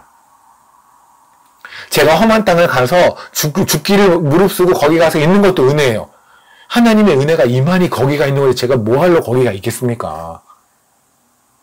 이 은혜를 계속해서 경험하면 그냥 우리가 할 건 뭐예요? 정말 찌그러져서 감사밖에 안 나와요. 찌그러진다는 표현은 설교할 때 어울리지 않는 표현이지만 우리끼리니까. 진짜 하나님 앞에서 그냥 조용히 찌그러져 감사밖에 안 나와요. 근데 어디다 대고 불만을 얘기해요? 어디다 대고 하나님과 씨름하래요? 하나님과 싸우래요? 하나님과 다투래요? 하나님께 악을 쓰고 달라고 얘기를 해요? 뭐를요? 죽는 거 살려놨더니 뭐를 더 달라고 얘기를 해요? 이게 정상이에요? 저는 세상에 이런 사고를 가진 인간들은 세상에도 없어요. 우리는 믿음으로 사는 거지 깡으로 사는 게 아니에요. 우리 믿음으로 사는 거지 뻔뻔한 그런 이상한 뻔뻔으로 사는 게 아니에요. 우리가 필요한 뻔뻔함은 오늘도 죄를 졌지만 다시 십자가의 그 능력을 믿고 십자가 앞으로 가는 뻔뻔함이지 하나님한테 뻔뻔하게 이것저것 달라는 뻔뻔함이 아니에요. 그런 건 하나님이 허락하신 적이 없어요. 두 번째, 아까 제가 그랬잖아요. 에돔의 그만에 대해서 두 가지 영역을 볼 텐데 하나는 구원의 영역에 대해서 에돔의 교훈을 볼 것이고 또 하나는 삶의 영역을 보겠다고 그러는데 삶의 영역은 뭐냐면 삶에서 하나님 우리 주신 것, 그러니까 구원 말고 구원 외에 우리 있는 거, 뭐 그게 돈이든 뭐 외모든 건강이든 자녀든 무엇이든 그게 무엇이든 이것을 내 거라고 다시 취하는 거. 에돔의 교만은 그거였잖아요. 하나님이 주신 것을 내 것이라고 생각하는 교만. 하나님이 주신 그 지정학적 위치, 멋있는 위치, 그리고 모든 자연의 것들, 그런 혜택들, 그거를 다 내가 노력해서 얻은 것 마냥 생각한 게 에돔의 교만이라니까요. 그러니까 하나님이 주신 교만을 내가 노력해서 얻은 것 마냥 생각하는 게 에돔의 구원에 관한 에돔의 교만이라고 한다면 내 삶의 영역에서 뭐가 있을까요? 그냥 말 그대로 가장 흔하게 생각하면 돈 생각해 봅시다. 돈. 내가 회사가 있습니다. 내 직장이 있습니다. 우리 그렇게 생각하잖아요. 내가 공부 열심히 해서 내가 그때 밤잠 자지 않고 막 그래서 내가 이만큼의 돈을 벌었고 이만큼이 올라갔지라고 생각하고 있으시잖아요. 솔직하게. 그럼 생각해 봅시다. 저는 53년을 살면서 이런 인간을 본 적은 없는데 혹시 여러분들 중에 그런 인간을 본 적 있으면요 저한테 개인적으로 연락을 좀 줘보세요. 만나보게. 뭐 어떤 인간이냐면 비빔밥집을 가본 적 있어요? 비빔밥집에 가보면 비빔밥을 주잖아요. 그러면 보통 비벼서 나오진 않죠. 위에 뭐 이렇게 토핑이 돼 있잖아요. 그죠? 토핑이 돼 있고 고추장을 넣어요. 근데 보통 거기서 주는 양만큼의 고추장을 했을 때가 제일 좋아요. 어쨌든 그죠? 여러 실험을 통해서 하지 않았겠습니까? 어쨌든 간에. 그럼 우리는 그 안에가 비벼 먹는 거죠. 우리 그걸 뭐라고 그래? 맛있으면? 와, 이 집 진짜 맛있다. 그러죠. 그때 비벼 먹으면서, 와, 내가 진짜 잘 비볐어. 이렇게 칭찬하는 사람 있습니까? 그러면 그 사람은 그 비빔밥집 올 필요가 없죠. 지가 잘 비빈 거니까 아무거나 비벼 먹으면 되는 거네요. 그냥 가서. 그 비빔밥집이 맛있어서 우리가 가는 이유는 뭐예요? 나의 비비는 것과 상관없이 그냥 섞기만 하면 맛있는 거잖아요.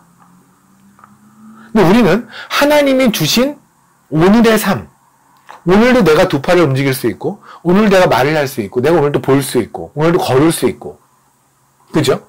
하나님이 주신 체력이 있고, 건강이 있고, 하나님이 주신 머리가 있고, 이걸 가지고 살면서 내가 잘 비볐으니까 회사를 만든 거예요. 내가 잘 비볐으니까 공부를 잘한 거예요.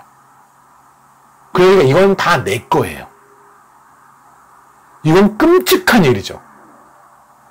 근데 이게 우리 안에 있냐고 없냐고요, 여러분한테. 있다고요, 우리는. 그러니까 헌금이 그렇게 힘든 거예요. 내가 이만큼 노력해서 한 건데 이걸 어떻게 내가 다 드려. 저놈 봐, 저놈 이렇게 게을른데. 저한테 이렇게 부지런함을 주신 분이 누구예요? 하나님이에요. 우리 하나님이 우리의 뇌에 스크래치 하나만 살짝 내면 끝이에요. 경험하고 싶으세요, 혹시? 하나님이 욥절 한번 굴려보는 거 한번 경험해보고 싶으세요? 아니잖아요. 지금 있는 모든 것이 은혜라니까요. 그게 가진 거든 가지지 못한 거든 그게 다 은혜라고요. 그걸 다 하나님 걸 인정해야 되는 거래요. 근데 이걸 인정하지 못한 사람이 하나 있죠. 사울. 사무엘상 9장을 볼까요?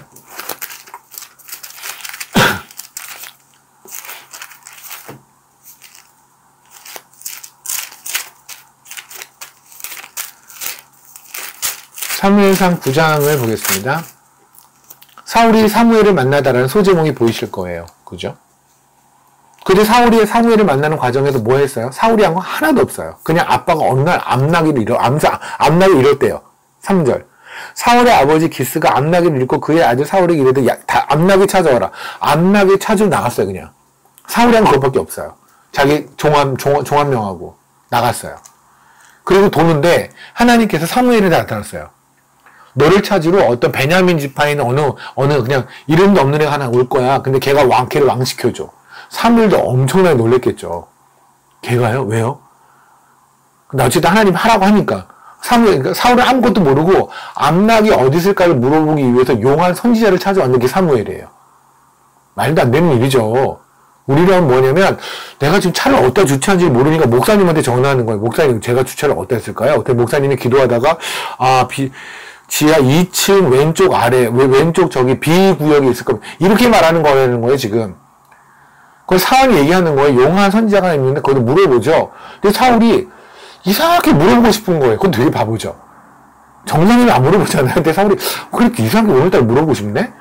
야 근데 오늘 뭐 헌금도 없고 아무것도 없잖아. 일단 가서 물어봐요. 가요. 사무엘을 만나요. 그래서 제가 혹시 내 암낙이 어디인지 아세요? 말 같지도 않은 얘기죠. 근데 사무엘은 거기 대꾸를 안 해요. 그건 신경 쓰지 마. 그건 어차피 될 거니까 신경 쓰지 말고 너 왕 될 거야. 사울이 무슨 소리세요? 제가 베냐민 지파가 모든 지파 중에 제일 작은 지파가 베냐민인데 그 안에서도 제일 작은 클랜에 들어가는 게 저예요. 저는 될 리가 없어요. 말도 안 되는 왜 이러십니까? 그러고 왕 됐어요. 사울이 한 게 없잖아요. 그때 왕 됐을 때 뭐 됐어요? 10절에 보면 처음에 그렇게 은혜를 받고 났더니 사울이 6절에 내게는 하나님의 영이 크게 임하리니 너도 그들과 함께 예언을 하고 변하여 새 사람이 되리라. 새 사람이 될 거라고요. 입에다가 예언, 하나님의 말씀을 입에 넣으면서 항상 하나님의 말씀만 하고 다닐 거라고요. 아니나 달라요. 10절. 그들이 산에 이를 때 선지자의 무리가 그를 영접하고 하나님의 영이 사울에 크게 임하니 그가 그들 중에서 이때 예언이라는 건 미래를 말하는 게 아니에요. 내일 비 올 거네 이런 게 아니에요. 그게 아니라 하나님의 복음을 계속 입에 올렸다고요. 하나님 멋져. 하나님의 영광을 계속 말했다고요. 그때는 11절에 사람들이 이렇게 말했어요. 전에 사울을 알던 모든 사람들이 사울이 선지자들과 함께 예언을 보고 우와 사울도 선지자 중에 있느냐? 라고 했어요. 무슨 말이에요? 저 사람도 그리스도인이 된 거야? 드디어? 저 사람도 하나님 믿게 된 거야? 저는 변한 거야? 새 사람이 된 거야? 우와 하고 박수를 쳤다고요. 이때 사울은요 은혜밖에 없었어요. 은혜밖에 없었어요. 은혜밖에 없었을 때 어땠는지 아십니까? 27절을 보세요. 왕이 됐어요 지금. 왕이 됐으면 국민들이 쫓아가야 되죠. 근데 사울을 아무리 봐도 제가 왕 같지가 않아 보이는 거예요. 그러니까 어떤 놈들이 난 쟤를 왕으로 인정하지 못하겠다. 이런 놈들이 몇 명 있는 거예요. 화가 나겠죠. 사울이 왕이니까. 그런데 사울의 반응이 뭔지 아십니까? 27절. 어떤 불량면은 이르되 이 사람이 어떻게 우리를 구원하겠느냐 하고 멸시하며 예물을 받지 아니하였어. 근데 뭐래요? 그는 잠잠하였더라. 왜? 그들의 얘기가 틀리지 않아요. 왜요? 나는 원래 능력 없는 인간이에요. 나를 왕으로 삼으신 게 하나님이고 그건 은혜인 거예요. 그죠? 내가 노력해서 왕 된 게 아니에요. 그러니까 저들의 얘기가 틀리지 않아요. 그러니까 나는 원래 저렇게 천대를 받고 멸시를 받는 게 맞아요. 그게 사울의 은혜 한참 있을 때. 이해되십니까? 그런데 사울이 나중에 뭘 변해요? 갑자기 다윗이 등장을 하죠. 다윗은 만만해요. 사울은 천천히요. 그럼 사람들이 인기가 막 다윗에 넘어가죠. 모든 게. 그때 뭐라고 그래요? 사울이 갑자기 열받아서 다윗을 죽이려고 하잖아요. 아시잖아요. 계속 쫓아다니면 죽이려고 그러잖아요. 왜? 뭐 하려고요? 내 왕권을 지키려고. 왕을요. 하루만 했어도 은혜로 한 거예요. 감사함이에요. 근데 어느 날 왜 왕권을 지키려고 그래요? 왕을 내가 획득한 거 착각하거든요. 그러니까 여러분은 어떤 회사를 가지고 있습니다. 그 회사의 하루 사장이어도 은혜래요. 그런데 이게 내가 노력해서 내가 모든 걸 해서 가졌다라고 착각하는 순간서부터 이제 끝나는 거예요. 여러분이 내가 공부를 해서 이만큼 올라갔어. 내가 이만큼 노력했어. 내가 회사에서 이만큼 여기까지 올라간다. 이만큼 노력을 했어. 그 생각을 하는 순간서부터 여러분은 이제 멀어지는 거예요. 사울이 하나님과 멀어졌다는 극명한 이유가 뭔지 아십니까? 그 극명한 계기? 아니 어떤 증표가 뭐냐면 사무엘상 13장이에요.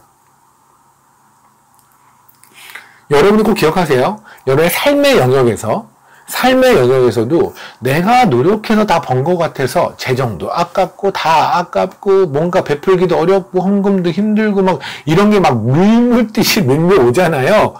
그럴 때 여러분 나한테 뭐가 문제가 있는 거는 무조건 여기에 문제가 있는 거예요. 제가 지금 말씀드리는 거예요. 그럼 100%예요. 사무엘상 13장에 보면 사울이 블레셋과 싸우는 장면이 나오잖아요. 당시에는 싸움을 하기 전에 예배를 드렸어요. 번제를 드리고 하나님께 번제를 드리고 싸움을 했는데 전쟁을 했는데 근데 문제는 번제를 드릴 때는 대제사장이 있었거든요. 당시에는 사무엘이 대제사장의 역할을 했어요. 근데 문제는 뭐냐면 지금 블레셋이 여기 있고요. 이스라엘 백성이 여기 있어요. 그러면 지금 전쟁하기 바로 직전이면 빨리 번제를 드리고 전쟁을 해야 되잖아요. 어차피 이들은 계속 오니까 전쟁을 하니까. 근데 사무엘이 안 오는 거예요, 지금. 그럼 사무엘이 안 오면 예배를 못 드려요. 그럼 예배를 못 드린다는 거는 뭐냐면 블레셋 사람들이 와서 총칼로 찔려도 총은 없죠. 칼하고 화살로 해서 뭐 창으로 찔러 죽어도 전쟁을 못 하는 거예요. 그러니까 사울이 어떻게 하냐면 안 되겠다 해서 자기가 대제사장의 역할이 돼요. 사무엘이 역할을 해서 번제를 드려버려요. 이게 이 얘기예요. 8절. 사울은 사무엘이 정한 기간대로 일했던 거 기다렸으나 사무엘이 오지 않았어요. 사람들이 흩어져요. 어떡해. 우리 어차피 전쟁 못할 거면 우리는 죽을 거니까 무서워요. 하고 도망갔단 말입니다. 그래서 사울이 이르되 번제와 화목제물 이리로 가져와. 하고 10절에 번제 드리기를 마쳤어요. 근데 하고 나서 사무엘이 도착을 했어요. 그러면 사무엘이 미안해 라고 말해야 되는 분위기 아니에요? 사울한테? 미안해. 전쟁이 임박해 내가 늦었구나. 미안해. 근데 사무엘이 어마무시하게 화를 내요. 하면서 너는 이것 때문에 하나님한테 아웃이라고 얘기를 해요. 보세요. 13절. 14절 볼게요. 지금은 왕의 나라를 길지 못할 것이라 여호와께서 왕에게 명령하신 바를 왕이 지키지 아니하므로 여호와께서 그의 마음을 맞는 사람을 구하여 여호와께서 그의 백성의 지도로 삼으실 거야. 다시 말하면 너 아웃되고 다 뽑을 거야. 이 말씀을 하는 거예요. 왜요? 잘못은 사무엘이 한 것 같은데 사울이 뭘 잘못했죠? 이거예요. 예수가 빠진 예배. 대제사장이 영원한 지금 사무엘이 제사장이잖아요. 대제사장은 결국 영원한 대제사장은 누구세요? 예수 그리스도. 예수 그리스도가 빠진 예배. 대제사장이 빠진 예배. 그 예배를 드렸다라는 게 사울의 잘못이에요. 다시 말하면 사울이 왜 이렇게 할 수 있었냐면 삶에서 예수가 없거든요. 예수가 없으면 그래요. 간단해요, 그냥. 그러니까 우리는 구원에 관해서만 그렇게 생각할지 모르는데 삶의 영역에서도요. 자꾸만 하나님이 주신 거를 내 거라고 킵하면서 하나님에게 드리지 않으려는 마음이 자꾸만 생기고 내가 이만큼 노력했으니까 이라는 어깨에 뽕이 들어가기 시작하는 건 이유는 딱 하나예요. 십자가의 예수를 까먹으니까 그러니까는 다 내 거라고 생각이 되는 거예요. 십자가를 생각한다면 어떻게 감히 내 거란 얘기를 해요. 그렇지 않아요? 십자가 없으면은요, 우리는 죽은 거예요. 그렇지 않아요? 죽었다면 지금 가지고 있는 모든 게 무슨 소용이에요? 죽었는데? 사울이 왜 자기 걸 그렇게 가졌냐면 자기 거라고 하나님이 우리 다 알아요. 사울에게 너무나 잘 알아요. 이 사람이 왕이 된 거는 그냥 하나님의 은혜구나. 암나귀 찾으러 가다 왕 됐구나. 그런데 이 사람의 왕권에 왜 이렇게 집착하고 그걸 못 내려놓냐면 왜 그 사람이 돈을 못 내려놓냐면 그 사람이 왜 가진 것을 못 내려놓냐면 예수가 빠져버리니까. 그러니까 다 짓건 거죠. 그게 에돔의 교만이에요. 그러면 달랐던 사람은 어떤 사람이 있을까요? 우리 너무 잘 알고 있는 사람. 히브리서 11장을 볼까요?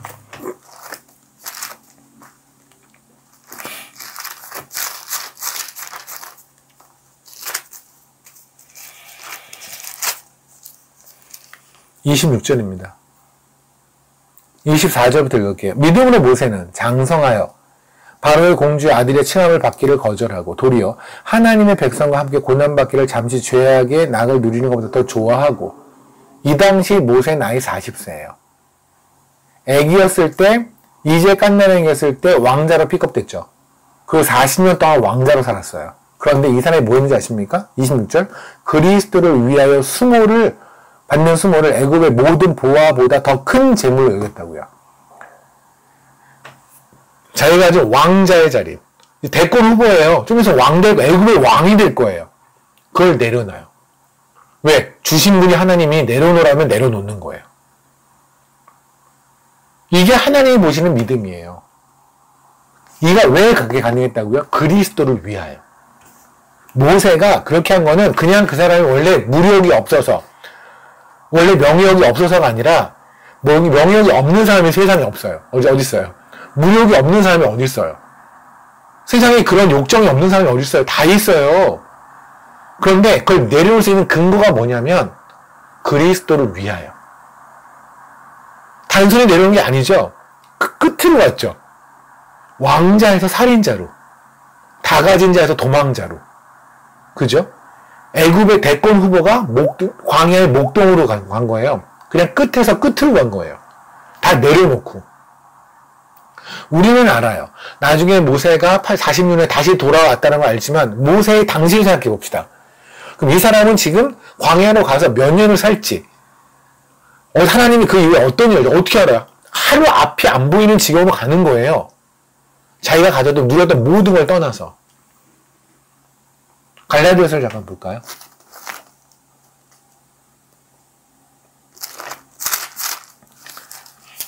3장입니다. 8절.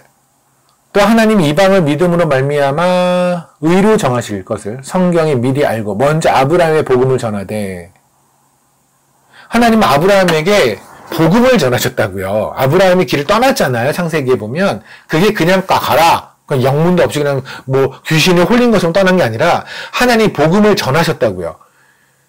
아브라함 복음을 들었어요. 예수 그리스도를 들었어요. 구원을 받았어요. 죄 씻음이 뭔지를 알았어요. 그래서 떠날 수 있는 거예요. 이방이 너로 말미암아 복을 받을 것이라. 왜? 이제 네가 가면서 네가 복음을 전하, 너의 발걸음마다 복음을 전하라고요. 그게 아브라함이 받은 소명이었어요. 근데 아브라함이 당시 나이가 60이에요. 60이 넘어요. 60년 동안 한 곳에 살았어요. 생각 한번 해보세요. 60년 동안 우르라는 곳에 살았어요. 수메르 문명의 가장 중심지였던 우르에 살았어요. 쉽게 말하면 60년 동안 한국의 서울에 살았어요. 잘 살았어요. 그런데 갑자기 하나님을 만났어요. 그래서 교회에 가가지고 다니다가 집사가 되고 장로인 게 아니라 교회를 갔는데 하나님이 갑자기 떠나라. 그래서 아프리카로 갔어요. 야, 60이 넘어서. 가능해요, 여러분? 다 내려놓고 여러분의 가족, 여러분의 집, 회사, 기타 등다 내려놓고 민소원으로 그냥 완전히 나그네돼서 거지 돼갖고 떠나는 게 가능해요? 쉬워요? 그게 가능하면 지금 여러분이 내려오는 것도 쉽겠네요. 아브라함 그랬다고요. 나이 60에. 가다 죽을지 오다 죽을지도 모르는 그 나이에 했다고요. 이걸 하나님이 왜 아브라함을 자꾸만 이렇게 강조하시지 않습니까? 하나님은 스스로 너무 뿌듯한 거예요. 뭐가? 그를 움직인 하나님의 영광이. 그를 움직인 하나님이 주신 믿음이 하나님은 너무 자랑스러운 거예요. 내가 준 믿음은 이런 거야. 자식들아. 이게 하나님이 말씀하시고 싶은 거예요. 그리스도가 어떤 존재인 줄 아니? 애굽의 모든 금은보화보다 아름다운 게 그리스도야. 그걸 안 자가 모세야. 내가 그렇게 아름다워. 그게 하나님 쪽에서 하나님을 자부하는 거예요. 근데 우리는 하나님보다 돈이 더 아름다워요. 하나님보다 나의 경력과 나의 노력과 나의 투자가 더 아름다워요. 이게 더 멋져요. 그래야 못 내려놓는 거죠. 그러니까 쉽게 말하면 우리 그러잖아요. 하나님 정말 내려놔야 되는 건 아는데도 불구하고 제가 못 내려놓겠습니다. 왜 못 내려놓는지 아십니까? 간단해요. 하나님보다 이거를 더 좋아하니까 그렇고 하나님보다 이게 더 멋지다고 생각하니까 그런 거예요. 그렇잖아요. 간단히 말하면 예수가 빠져 있어서 그래요. 어느 영역에. 이걸 인정하자고요. 그냥 가볍게 인정하자고요. 하나님 앞에. 그리고 하나님에게 은혜를 구하자고요. 어떤 은혜요? 하나님, 아브라함을 움직였던 그 은혜, 모세를 움직였던 그 은혜, 바울을 움직였던 그 은혜. 다니엘 보세요. 다 가진 자잖아요. 그잖아요. 그런데 사자굴에 들어가요. 불 속에 들어가요. 우리는 불 속에 들어간 다니엘이 나오고 사자굴에 들어갔던 다니엘이 나오는 걸 알아요. 하지만 들어가는 다니엘은 알까요? 제가 얼마 전에 장례식 갔다 온 얘기 말씀드렸잖아요. 지금 시간이 지나니 6월달에 있었던 일이 시간이 지나니 지금 여러분에게 그때 그런 일이 있었습니다를 간증을 하지만 저는 그 당시에는 장례식에서 예수밖에 답이 없습니다 라고 관 앞에서 얘기할 때 저는 거기서 난 끝날 수도 있다라는 생각을 했거든요. 사자굴에 들어갈 때는 불 속으로 들어갈 때는 그 나온다는 얘기는 모르는 거잖아요. 근데 왜 들어가요? 가진 게 많은데? 후회를 도모해야 되지 않아요? 아니라고요. 이 가진 것도 하나님이 주신 건데 하나님이 내려놓으니까 이유가 있으시겠죠. 주신 분이 이유가 있는 것처럼 내려놓으시는 분도 이유가 있겠죠. 근데 우리는 왜 이게 자꾸 안 되냐는 겁니다. 왜 누군가는 됐었잖아요, 분명히. 성경에 그 많은 사람들이 됐었잖아요. 그래서 우리는 이름조차도 우리 아이의 이름이 다니엘이고 우리 아이의 이름을 성경에 있는 이름으로 막 하잖아요. 그죠? 예수의 은혜, 예은이 막 이렇게 막 다 짓잖아요. 그죠? 은혜라는 이름은 굉장히 위험한 이름이에요. 은혜 제대로 받으면 인생이 아주 쫑나거든요. 그런데 불구하고 우리는 은혜라는 걸 되게 이상하게 생각하더라고요. 은혜 받으면 은혜가 있으면 하나님께 잘 먹고 잘 사는 게 아니에요. 은혜가 완전 임하면은요. 모세처럼 돼요. 다니엘처럼 막 굴 속으로 들어가요. 말씀 마칠게요. 에돔의 교만이 뭡니까? 하나님이 주신 거를 내가 획득했다고 생각하는 믿음이에요. 내가 생각했다는 것이 바로 교만이에요. 그게 에돔의 교만이에요. 구원의 영역에 있어서 우리는 에돔의 교만을 갖고 있고요. 그리고 삶의 영역에서 우리는 에돔의 교만을 갖고 있어요. 그죠? 근데 보세요. 사무엘상 19장 그거 보고 말씀 마칠게요. 아까 우리 사울의 이야기를 했잖아요. 사울 갖고 뭘 했어요? 와, 저 사람도 그리스도인이 된 거야? 저 사람 새 사람이 된 거야? 야, 멋지다. 저 사람 자기 거 다 내려놓고 그리고 저렇게 하나님 믿게 된 거야? 라고 아까 칭찬했었잖아요. 그 사람들이. 근데 똑같은 말이 한번 등장해요. 사무엘상 19장에. 사무엘 19장이면 언제냐면 지금 사울이 거의 다윗을 죽이려고 미친 거예요. 아직은 도는 상태예요. 그래서 사무엘이 있는 집으로 다윗이 도망을 갔는데 거기까지 군대 끌고 가서 다윗을 죽이겠다고 갔어요. 그때 하나님의 영이 임해서 사무엘이 완전히 맛이 가요. 그래서 벌거벗고 이상해지는 장면이 나오거든요. 그때 이런 얘기를 해요. 19장에 보면 24절에 그가 또 그의 옷을 벗고 사무엘 앞에서 예언을 하며 하루 밤낮을 벗으므로 누웠더라. 그러므로 속담에 이르기를 사울도 선지자가 있느냐? 사울도 선지자 중에 있느냐? 아까 우리가 10장에서 봤던 말이거든요. 무슨 말이에요? 쟤도 그리스도인이야? 아까는 와, 저 사람도 그리스도인이 된 거야 라고 하는 경외라고 한다면 이 얘기는 뭐냐면 저까지 게 무슨 그리스도인이야? 똑같은 말인데 사울도 선지자 중에 있느냐? 그러니까 여러분이 우리가 그리스도인이라면 우리는 왜 그리스도인이냐고요. 그리스도를 위해서 이것도 하나 포기 못하면서 우리는 뭐가 그리스도인이냐고요. 생각 한번 해보세요. 우리가 그러면 의사한테 요구하거나 바라는 바가 있잖아요. 그죠? 의사, 돈만 밝혀. 이런 건 아니잖아요. 우리 생각하는 건 뭐예요? 의사니까 좀 살찐 성인하고 이런 게 있지 않겠습니까? 책임감 있게 그죠? 그럼 영화에서 드라마를 봐도 무슨 의사 드라마 그럼 뭐예요? 막 돈도 안 받고 어쨌든 병원비 이런 걸 둘째치고 생명부터 구하는 의사가 더 멋있어 보여. 그런 사람은 주인공이 되는 거잖아요. 우리 바라는 의사. 군인은 어떤 거예요? 그냥 정말 수리탄 터지면 확 가가지고 그냥 몸으로 덮고 이런 사람들, 그 군인들 상을 보면서 좀 멋있다 이런 생각하지 않나요? 영화에서도 군인들 그럼 뭐예요? 앞에 나가 다 돌고 있을 때는 내가 갈게 그러면 전진 그러면 총쏘고 앞에 나간 사람들 그런 사람들 멋있어 보이지 않나요? 그러면 만약에 도망치면 뭐라 그래요? 저게 무슨 군인이야. 그죠? 의사인데 돈만 밝히면 뭐라 그래요? 저게 무슨 의사야. 이게 좀 그거라니까 저게 무슨 그리스도인이야? 뭐하면? 하나님이 주신 왕이라는 직업 하나를 못 내려놓는 하루를 왕했어도 호사를 누린 거잖아요.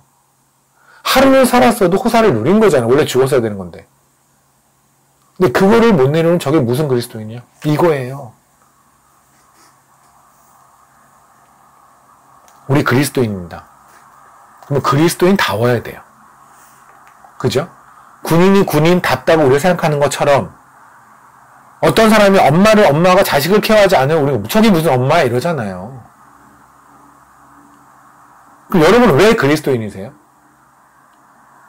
남들이 봤을 때 여러분의 삶을 봤을 때 왜 그리스도인이세요? 교회 가니까? 성경 읽으니까?